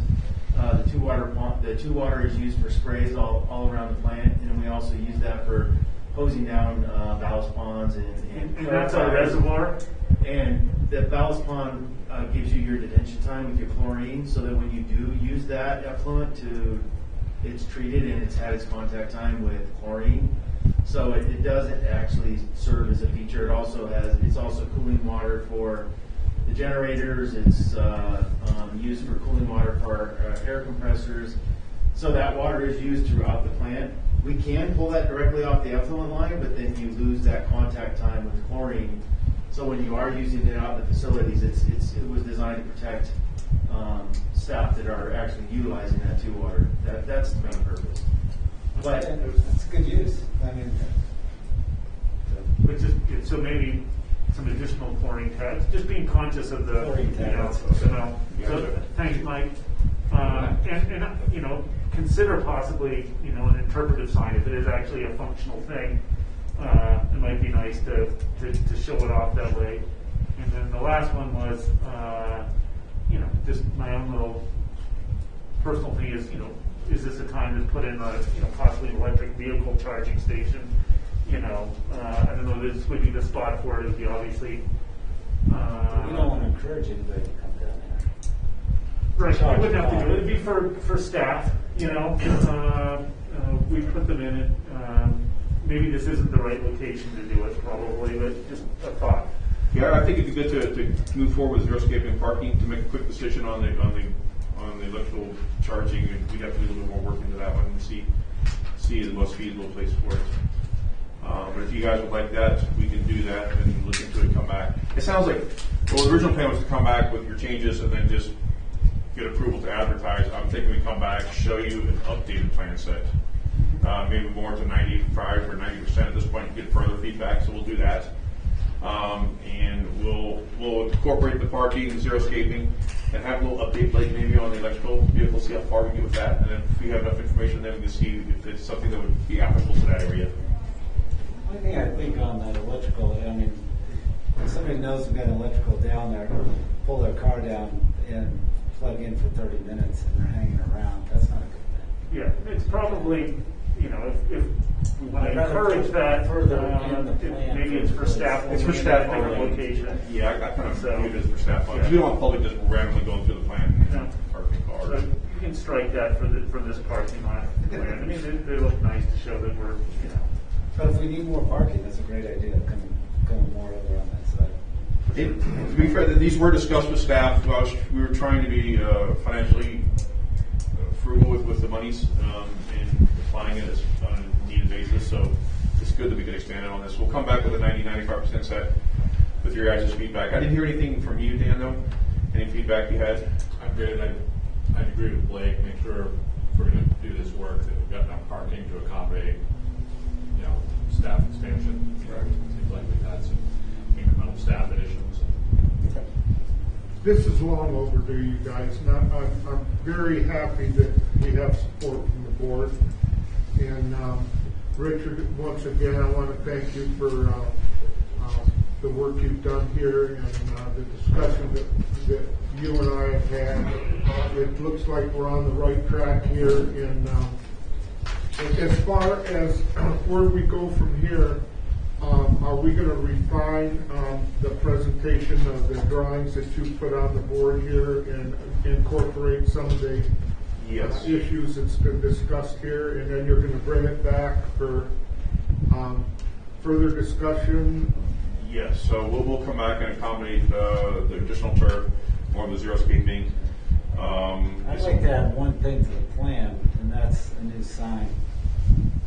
We have the old TTSA sign there. I think it shows its date and everything. That we do a proper sign closer in, so as they come in and around, where that sign is set back there, we do a nice lance holders or whatever around the sign, and do an updated sign. The sign in the plant, or is it your? No, the one, okay, when you come into the plant, don't we have that TTSA old wood sign? Yeah, we got ITSD and then one just at the intersection of Butterfield. Oh, we don't have one down Have one in the plant. And then like one inside the plant. Yeah, I'm talking about the one inside. the Inside, plant. got it, Yeah, got it. so, a nice entry sign would be set everything off, and it shows the quality of work being done.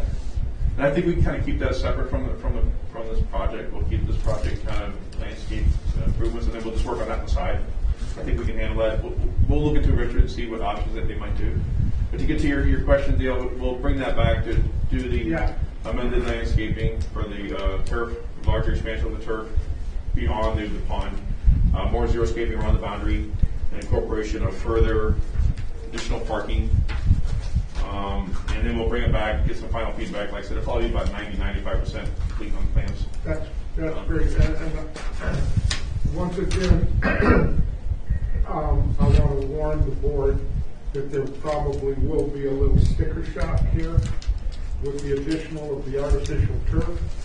But what we're going to gain is a maintenance-free situation here, where we don't have to put in the sprinklers, we don't have to maintain the sprinklers, we don't have to mow the grass. You know, Blaine, more than anybody, what it takes to keep something looking good. And I'm really happy that we're on the right track, and I'm anxious to move forward with this. I still think the sign needs to be incorporated into the landscape. Absolutely. That's why We'll add it in. Okay, is there anything that we need, this is just a discussion item, is there anything else you need from the board? No, we have clear direction. Okay, then we're going to move on. Let's talk about the discussion of potential alternative disinfection process. So thank you. At the last board meeting, there was a direction to put the discussion item on the agenda to have a discussion about alternative disinfection processes. In the staff report, as you can see, we utilize chlorine. And I'll give a little brief explanation of how it's utilized now. I also wanted to remind you that our master plan is expected to be out in the next month or two, which also has a recommendation on disinfection. So I was hoping just to keep this agenda item as a discussion only, take these points during this discussion, and then when the master plan is complete, incorporate that into consideration of any improvements for disinfection with the master plan. So with that, we'll open it up. See if the board had any questions, discussion points they'd like us to address. Dan, any discussion? No. Blake? I look forward to the discussion when the master plan comes out. Yeah. I want to have that discussion with the master plan. It's premature right now, and if all we say is if we're going to look at it, let's look at it, okay? And let's get everything together, let Gorilla do their job, and then let us take a look at the alternatives and make a decision. Reasonable. Okay, that concludes that discussion. This concludes the regular agenda items. No further comments or questions from board members on any of the items 1 through 5. No public comment on any of the items 1 through 5. We're going to move on to management team reports. Mr. Peak, would you lead us off, please? Thank you, sir. Good morning, Board of Directors, President Cox. The Operations Department report for the month of August. All plant waste discharge requirements were met for the month. In the Operations Department, overall the plant performed well through the month. Wastewater treatment plant operators continue to process weekend laboratory compliance samples. Well 31 pH samples read 6.6 for the month.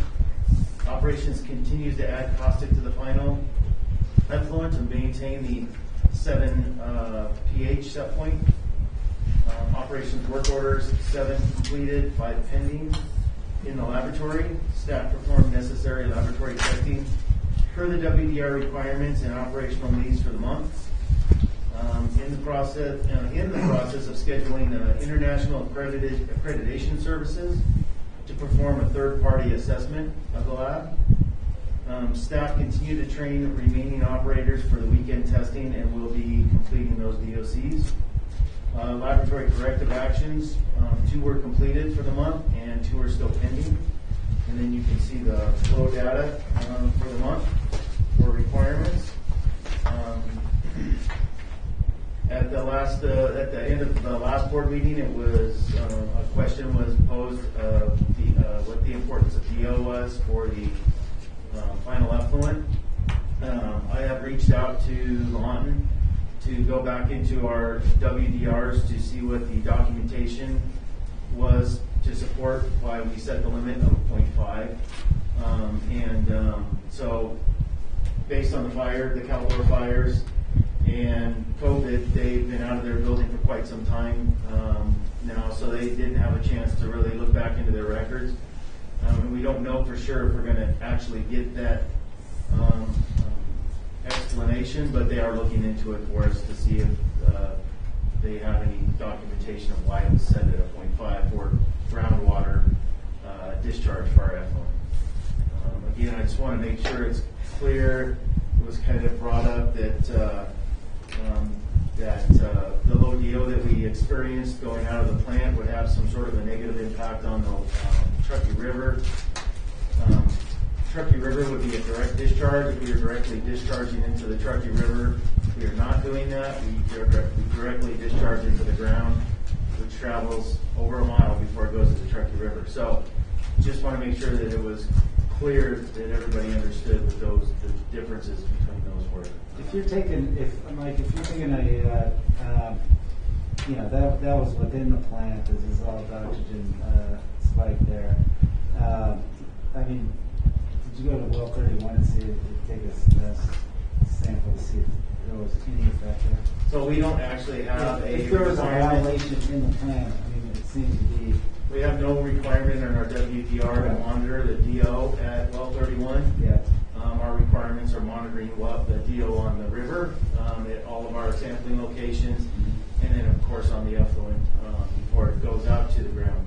Those are our requirements for monitoring the DO. So no, we do not go to well 31 and check 45 days later to see if that DO has impacted the ground. And again, we're talking about groundwater, not surface waters.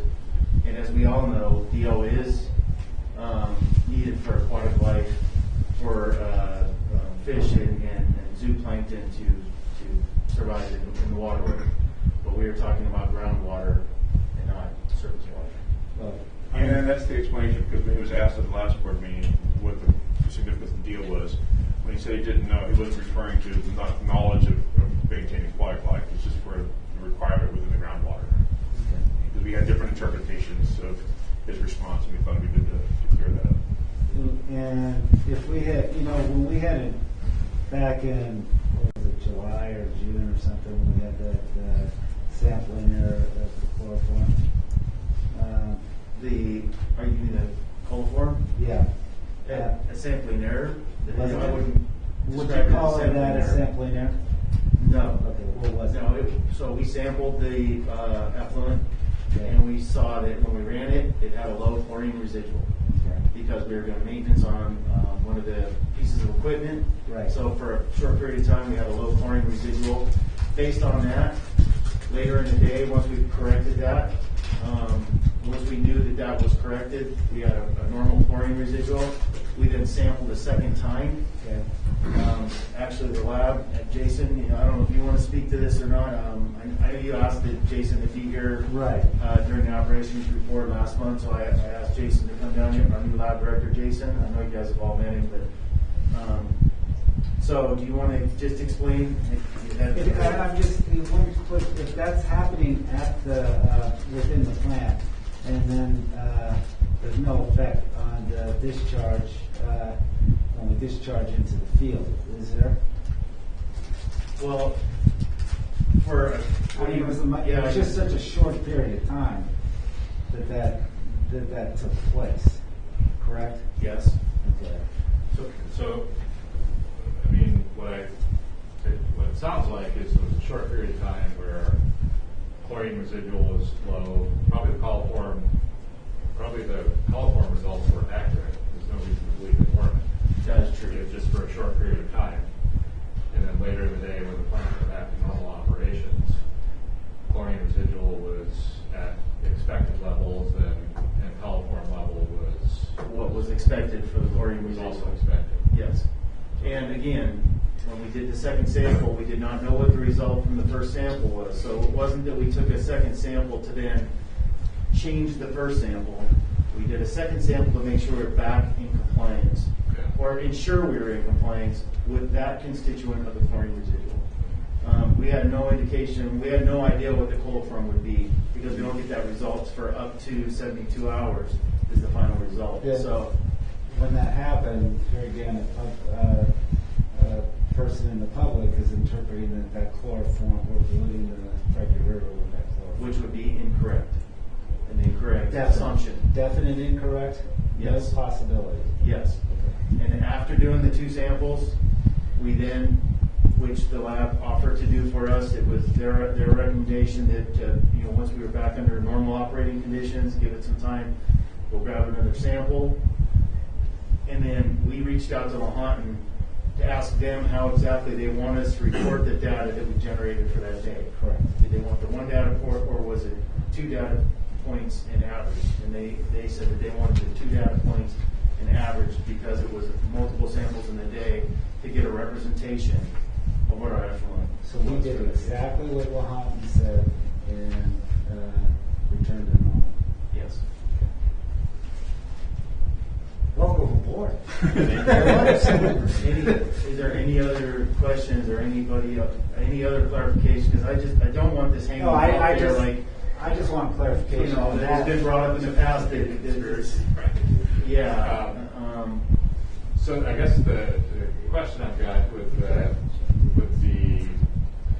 I guess the plant I don't know what the operation was, and probably something to do with chlorine equipment, I'm guessing. Yes, it was just normal maintenance on a chlorine residual or a chlorine regulator. Right. We have to purge the system, and so there's a short period of time where Just take we off. will not have chlorine solution going to the effluent.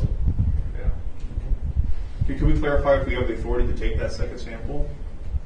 Would you mind elaborating on that? sure, If that's okay. Yeah, no problem. So, I've been doing this for a lot of years, and my experience has generally been that when you have something that looks like it's going to be out of compliance, the regulating agency really kind of expects you to demonstrate that what was a problem is no longer a problem. So, from a laboratory perspective, we can collect whatever samples we want with the caveat that it is getting reported. The one thing that I really, as far as a quality system, as far as ethics, if it's collected with the intent of analyzing it, it is getting reported. There are no selective reportings, and my essential duty is to ensure that the sample was collected properly, that quality control procedures were followed during the analysis, and that everything's in order. So if they wanted to look at my records, they could see that everything was traceable and done properly. As far as reporting, I report everything, and operations really kind of is more the liaison with the regulating body, right? So my responsibility is to provide data to the client, which in this case happens to be an internal client, operations, and make sure that everything was done ethically, responsibly. So, essentially you can collect whatever samples the client needs, but they have to understand that they're not going to be able to pick and choose which ones get reported. It's my experience. There's just, at our board meeting, a person made a representation that on the chloroform that we're polluting the Truckee River. That is an incorrect statement. I can't speak to that. Again, my responsibility in the lab is really more just to make sure that the data is verified, defensible, and was collected appropriately, analyzed appropriately. So, as far as implications, I can't really. Right. But Michael, you're saying. But we do measure the fecal coliform at well 31, which would tell you if you were and had Yeah. Right. It would have gone to the river, so it's not like we're not monitoring downstream from where we had grabbed that final effluent sample. Correct. So there is monitoring to make sure that we are not contaminating the river, and there was no indications that coliform that was 170 milligrams per liter. And again, coliform is just an indicating bacteria. It is not necessarily a,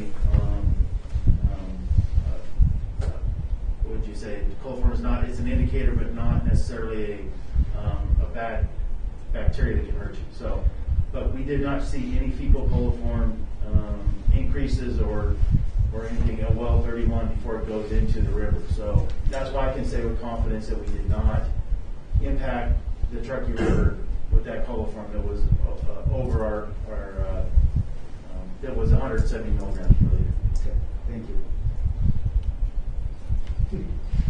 Thanks, Jason. No problem. Yeah. Just one follow-up question, Mike. So it sounds like the chlorine regulator has to be taken offline for some form of maintenance activity. How frequently does that happen? So for the regulator maintenance, it's typically about every 6 months. So we have redundant systems in the chlorine building. But in order to take out the system, you have to purge the actual active system.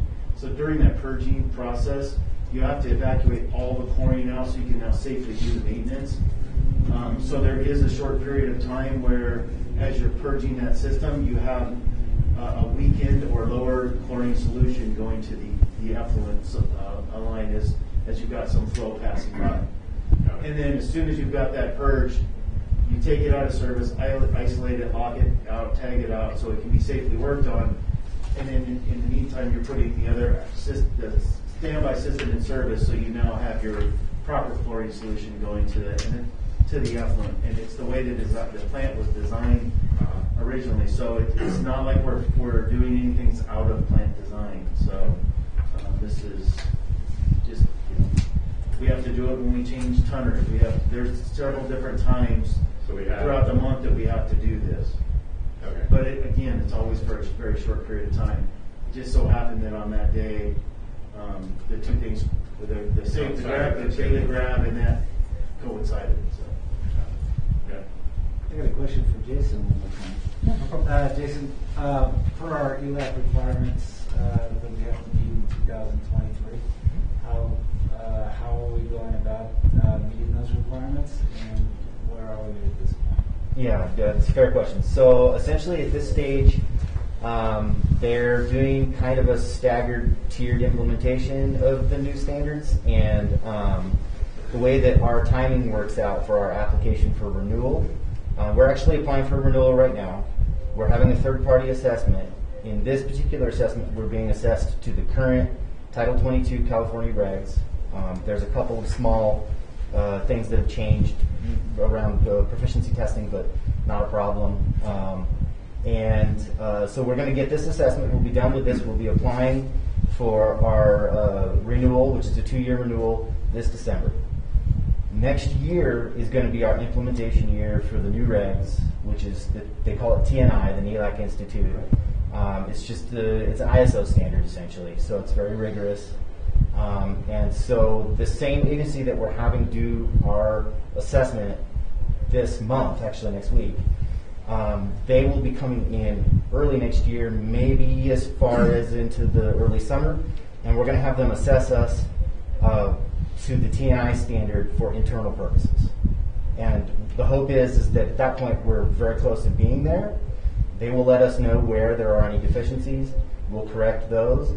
And then before I submit my application the next 2 year, which will be at the end of 2023, I have to have a completed TNI qualified assessment ready to submit with my application.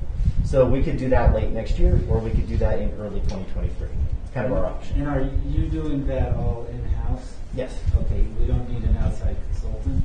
No, we don't. You have the ability to do that reporting and make us in compliance with the ELAP requirements looking forward. Okay. Correct. So we're going to use, for a very large portion of those requirements, we're going to have a computer system that we're going to be implementing shortly that kind of forces you into that. And just by using the software, we're going to be a very, very far down the road on that compliance already. And I am working with TNI, which is kind of a nonprofit group. I'm working directly with them. I've downloaded some assistance documents and some templates, and really we're in a position where we just need to make sure that we have procedures and policies in place that reflect the new regs, and then start maintaining. Have you seen anything, from, I know you're upgrading our SOPs. Have you implemented any new changes with our SOPs? We have made a few, yeah. Okay. Nothing major? Or? Nothing major at this stage. Again, with the TNI especially, the real difference is going to be in documentation of procedures. There's a very, the way that TNI says their mission essentially is to create data of known and documented quality. Okay. So essentially, you go into it, you know what quality you need. For our purposes, it would be for compliance reporting, right? So we know we need to meet that level of quality. Now you need to be able to document it. So the whole TNI, all of that stuff really is just a documentation system that kind of formalizes records, and they really do kind of help us defend our data. Another question, just as a ballpark question, as far as when you came on board. I mean, obviously the lab's been under a lot of scrutiny last few years. Where do you feel, how, as far as your experience looking at what we're doing here, how do we compare to like where you were past employed? Probably the biggest difference is technological. It's been a while since I worked in a lab that uses paper documentation for things. And while it works and while it's perfectly capable of meeting all the requirements, it does kind of present opportunities for transcription errors and sometimes challenges in finding documents, that kind of stuff. So really, that's kind of the main difference that I've encountered. Is just testing procedures and in the lab, similar. Oh yeah, okay. Yeah. Very nothing out of the ordinary here. No. Effectively, the way that wastewater labs work is there's a method. Everyone follows essentially the same method. Okay. So it's kind of industry standard in that respect. Okay. Now you're bringing us up to date, computer-wise, getting rid of paper. Yeah, getting rid of paper. Moving forward. Correct. Okay. Thank you, Jason. Yeah, no problem. Jason, I don't want to let you off the hook. Oh, not going anywhere. I just want to let the board members, LaRue, Michael, you have no idea how refreshing it is for me to sit back and have this lab controversy in the rearview mirror and have someone on board in that lab, such as you, Jason, that has taken a very negative situation and turned it into a positive thing for the agency. Yeah, Jason's done a great job. It's just so refreshing, because I don't know about the rest of the board members, but I personally, at our board meetings in Olympic Valley, was pretty brutalized over what was going on in the lab, and month after month after month, and having people come here and criticize the board and the agency about the shortcomings in the lab.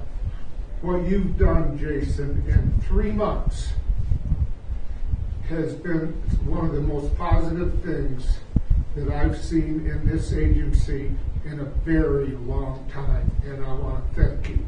Thank you, President Cox. You bet. What's up, Richard? Okay, hold on. Before we move on, I just want to say one more thing before we did move on. I did want to do a little shout out to the operations department. With everything that's been going on between fires, COVID, smoke, retirements, the operations department and the operators have done a great job in maintaining this plant and running this plant successfully and protecting the environment. I just wanted to say to them, because they probably don't hear it enough, thank you, and they're doing a really good job. So, along with the lab, and I do feel like it's a lot more of a team effort now than I've felt in a long time. So, Yeah, that's I so just wanted true. to give a little shout out to the operators because they have been stepping up and helping out. There's been coverage and extra coverage, and that's our schedule in 24 hours. We've really been very. I've even got to have enough fun to come in and cover part of a graveyard because we've just been really taxed. But I want to say that they've been doing a great job in making sure that we're meeting our discharge requirements. So I just wanted to let you guys Thank know you. that Thank you, Michael. they're really stepping up. You bet. Okay, Richard, you're on. Morning, President Cox, Board of Directors. So for the month of August, maintenance continued to interface with engineering on the headworks upgrade as well as the 2021 coding project, providing support there. We completed the defensible space phase 2, as reflected with some of the photos in the report. I believe that's the sign that Director Lewis was mentioning earlier. And that's just one reflection of many areas that were masticated. We do have I'll call a phase 2A coming here next week where we're going to finish off the contractors to come back and finish off some touch-up areas. We continue to reorganize the shop with IT coming under the maintenance umbrella as time permits. We did fabricate a new conveyor bearing for the K conveyor. The photo of it is also in the report. And I want to call out staff and echo Michael here. That item was $14,000 from the vendor, but with our staff's ability to do machining and welding, we were able to dissect it and replace the bearing for probably less than $500. So substantial savings to the agency with the staff that we have on board. Completed several pump rebuilds over the month. Assisted operations was setting up one of our portable pumps to do some testing on the ballast ponds for aeration.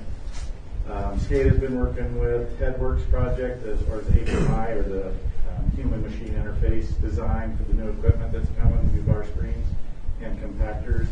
And we did some work on the telemetry sites to increase communication reliability. Work order numbers are there. Just want to note out that you'll see there's 279 that were completed in IT. That wasn't a typo, but that's just part of that ongoing cleanup that I mentioned last month with numerous work orders that just lingered in the open status over the years. So that's part of that cleanup. So you're going to see quite an impressive number next month. That wraps up the maintenance report. Can I take any questions or comments?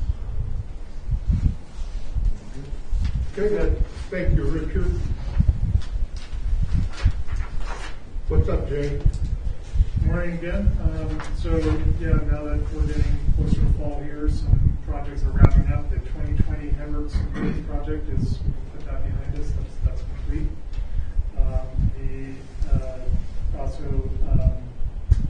The asphalt sealing project is complete, and the chiller replacement projects are complete.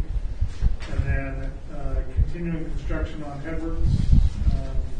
The visual scanning for 2021 is ongoing at the moment.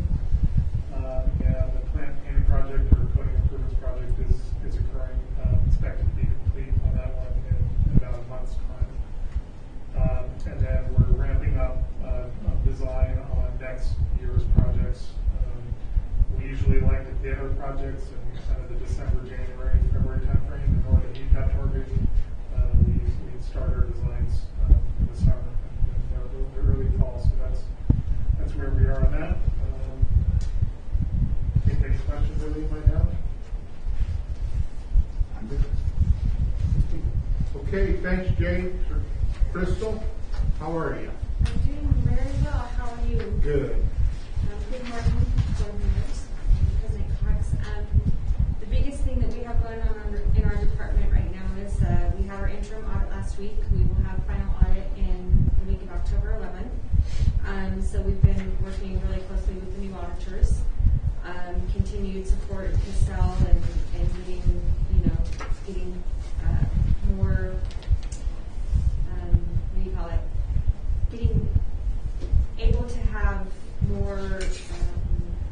items that we can do, like we're getting more reporting, getting more, they're doing more updates, Casella's doing more updates to give us a better user-friendly product. And I would like to piggyback off of thanking my staff, because in the past 3 months they've had new officers, a new manager, continued working on a financial software program that is really new. And they've all been working really hard and receiving changes and working with the departments. And I also want to thank the departments, because they have been very supportive in doing things that we need them to do to help us get the workflow and everything working better because of. Any questions?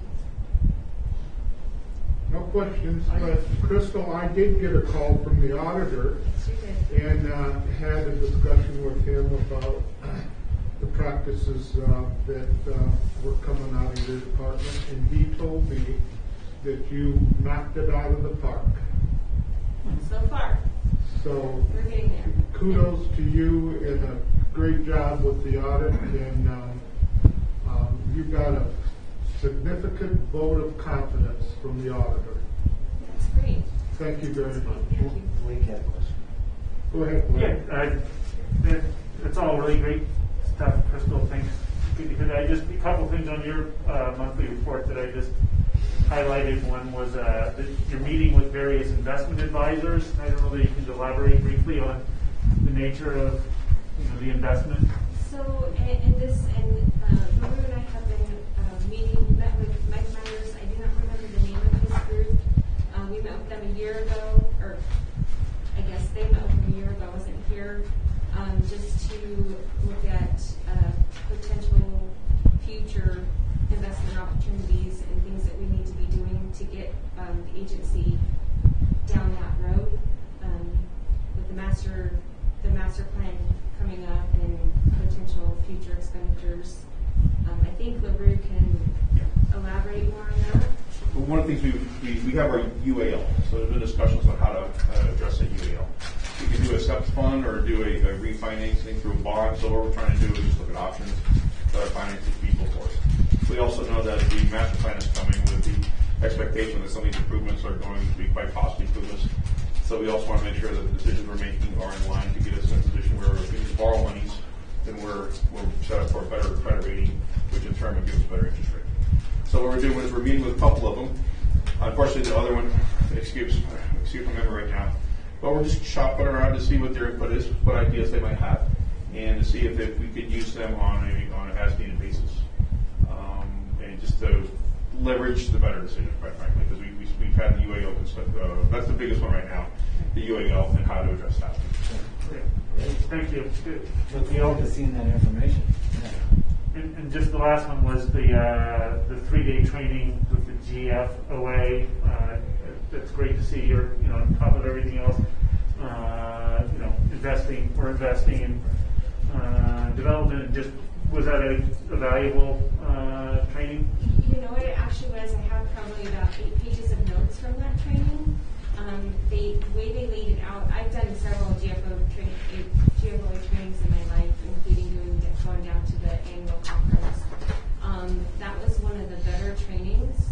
And if they offered it in the future, if any of the other agencies, their financial managers were looking for something that would be valuable, I would highly recommend that one, because the way it was laid out was, when you go to financial trainings, you can get bored very easily. And I didn't have any issues with that. I didn't have any issues with multitasking and that sort of thing. And I did learn a lot from that, especially as it relates to smaller agencies. It was a really valuable course. Great. If I could add on to that, as we get into more of these financial discussions and investments and how to contend with our liabilities, is there any interest on the board to have a standing financial committee be executed or created and held? Blake, comment?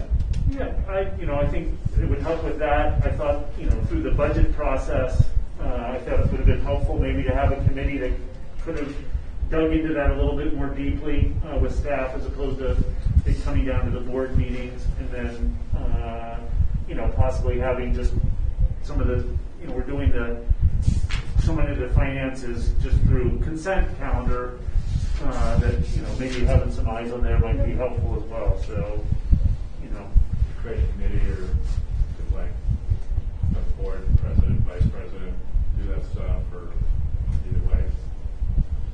I'm not a particular president, I'm not trying to. There you go. You're What I want to say is if Wayne or Dale are interested, if staff's suggesting that would be helpful, okay, we can do that. If Wayne or Dale are interested in participating in it, we could create a separate committee that one or both of them would be involved with. Or if they're not interested in it, we could ask the board president, vice president to do it. So I'm completely open. Yeah, I don't want any action right now. I'm just kind of seeing if that's something of interest. I'll have to look into it, see what needs to be done, if it can be done, and then report back with the potential agenda item to do something. Okay. Thank you. Okay. Anything else before we go to manager's report? Report? Is that it, Crystal? Yes. Thank you very much. Go ahead, Lou. All right. I'll hit the highlights for the current, most recent one. The agency does continue to be open to the public. However, we are subject to a public health order, an order by the Public Health Department of Nevada County, which is to have a face covering. So that's why we have it right now. There is no requirement on the 6-foot spacing for indoors, but that's why we're wearing them now. There is a requirement for outdoors. As long as you are maintaining your 6 feet, then you don't have to wear your mask. We have now everybody back transitioned to working on site. There were some other issues we had to work with staff, which was fine. Now everybody's back. We do expect that there may be more changes coming down the road, and as those times comes, we will deal with staff on a case-by-case individual basis as it pertains to teleworking. We are still in the recruitment phase for the maintenance mechanic position, and we have actually scheduled some interviews this week, I do believe, for the wastewater treatment plant operator position. In light of all the fires going on, we have had internal discussions here on how to address that. So we have a preliminary plan. Without getting into details of it, long story short, we would maintain a crew. We would get rid of our non-essential employees, such as administrative staff, what have you. Keep our operations staff here. Have some support staff from the maintenance department, and maintain our facility as long as we possibly can until it becomes where we no longer do that. Right? I mean, the fires are approaching, and everybody has to leave. That sort of scenario. When that happens, the idea at that point is to just go ahead and divert all of our flows into the ERP, into our ERP. Yeah. Right, and we expect flows to be very minimal at that point, because not only would we be under an evacuation order, the whole surrounding area would. So at that point, once that's done, we do have enough storage capacity in the air. Once the fire, if that should happen and the fires pass through, so we come back, get everything started back up, get the support of any of our surrounding districts in wastewater treatment plants if we needed to seed any of our processes again for activated sludge or the digesters. So we have a plan. We were getting more and more into the depth of it as we were fearing the Caldor fire was going to approach. When they put the order there, it did heighten our concerns. So fortunately, they maintained that fire. So we have a plan on that. We're still working on it. So that's something we're going to continue to finalize and have a plan for. So I think there's really two scenarios to be thinking about. I mean, one is if there's the fire burning across the valley, right outside the door. Another is if there's an evacuation order, but there's still a need to. So, for instance, the Tahoe City PUD, part of our service area was in the evacuation order limits.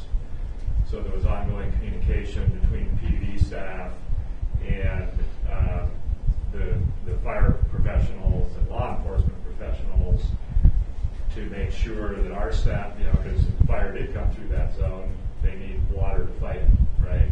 So there's critical utility infrastructure that would have, had it not been functional, would have actually hampered the efforts of a firefighting operation. So making sure that the fire professionals and the law enforcement professionals are aware of this facility, which they should be, but you've got people that are coming in from all over the state. You got CAL FIRE, you got the sheriff's office potentially, the decision-making process from the other side of Nevada County.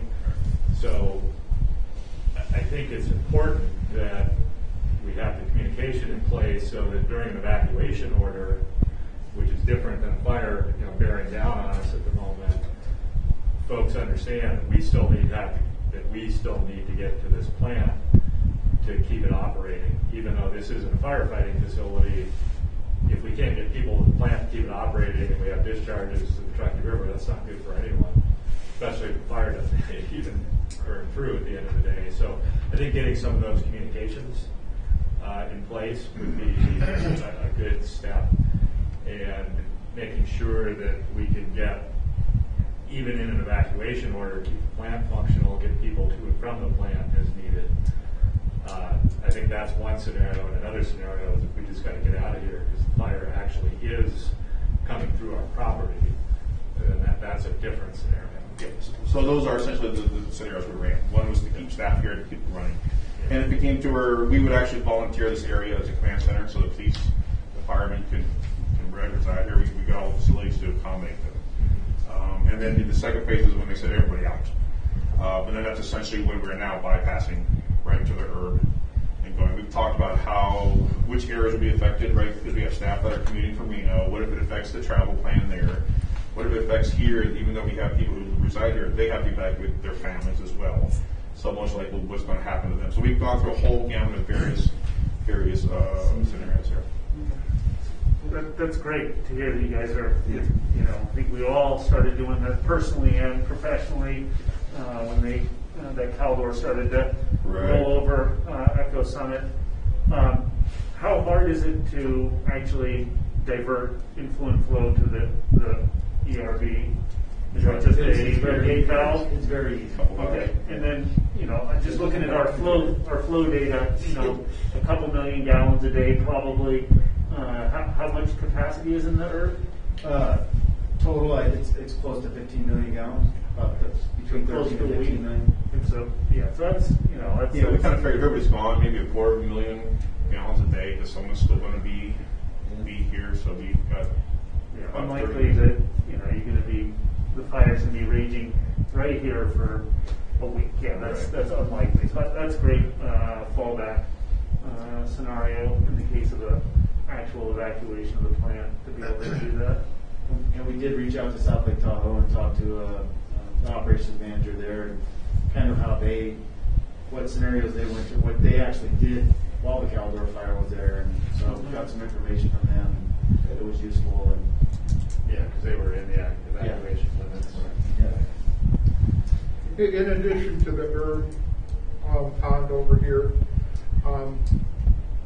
how easy would it be for the transition? Let's say that the pond got full here, the holding pond's down by 267. As long as there's no active fire there, it's relatively easy to get that flow into those ponds. Okay. I had a question when you were done. With the tire report? Sure, I'll wait. Okay. Those are just the change orders that are attached in there to the asphalt and the digital scanning. I just wanted to hit an additional couple of acknowledgements. One, thank you to Vicki for dealing with the HRA. We've had some HRA implementation issues, so she's been contending with that. It seems like that's getting in order now. And having her take on the whole challenge of just dealing with the whole benefit plans and the changes with CalPERS by herself with minimal support, so kudos to her on that. And then Rochelle, she was able to take our packet and reissued it and bookmarked it to where it would be more user-friendly. So when you guys are referencing that on a PDF now, you can go right to the corresponding topic or agenda item in lieu of scrolling through multiple pages. So thank you for that. Other than that, no additional comments from the GM for the GM report. So my only follow-up was just on the recruitment and interview phasing for our mechanics and operators, and just are we seeing a lot of interest in that. Obviously, hiring in this area seems, in general, around the country is challenging. And then we have, housing issues. These are more entry-level type folks. They're not supervisory level. And I'm just wondering whether we're seeing, interest in those positions. I don't know. That's a biggie question. No, I just touched on the big overall. We've had more applicants come in for operators as opposed to mechanics. And we're getting a lot of their applying that I don't think are qualified, but they're trying to apply. And we've actually had to extend or re-advertise for the mechanics as we didn't feel that there's anybody there. We do feel there is a substantial pool or significant enough pool for the operators. So it's kind of hit and miss, because then if we were to recruit this 6 months from now, it could be the other way around. We could have more mechanics than operators. But it is challenging here and because of the cost of living. Do you guys want to add anything to that? That's all that. Okay, Lulu, does that complete the report? It does, sir. Okay, any questions on any of the reports from staff? Seeing none, hearing none, director's comments. Blake? No, just appreciate all the work you guys did. It has been a rough summer, particularly the last couple weeks and months. So thank you. Keeping it operating. Yep. Lane? Yeah, I echo Blake's sentiment that, with all the different challenges that we face to plant, with the smoke, with the crowd, with everything else, you guys are doing a great job. Thank you. Dan? Thanks, guys. I got a couple of questions. Mike, you mentioned here at the beginning of the meeting that this last month was the lowest flows we've seen in the plant for how long? Just with, we go back 5 years on the trends, and just looking at the last 5 years of trends for the last month was the lowest flows, average and overall that we've seen. So in that time period. Is that lowest flow period or lowest flow for the month of August? Lowest flow for the month of August during that 5 year. So we've seen lower flows during other months, the shoulder season. Okay, thanks, Mike. And then the second comment was to council. Yes, sir. Last month we discussed the road out here that runs from the light up here past the exhibitions of speed, and I know that it's a drag strip. I was a little bit concerned about the liability that we might possess here at the agency. Did you have a chance to look into the liability possibilities that we would be facing if someone was to get hurt out there on the road? Yes, I've started that evaluation. I'm compiling all the key documents. Rochelle sent me one last week. Thank you, Rochelle. But have not completed it, and I'm remiss in that regard, and I'll blame my vacation, but it's a work in progress. Okay, thank you. Okay, if there's nothing else to be brought before this... Just one other question. I just want to thank you for being the president here over this period of time. You've done a great job. Thanks, Lee.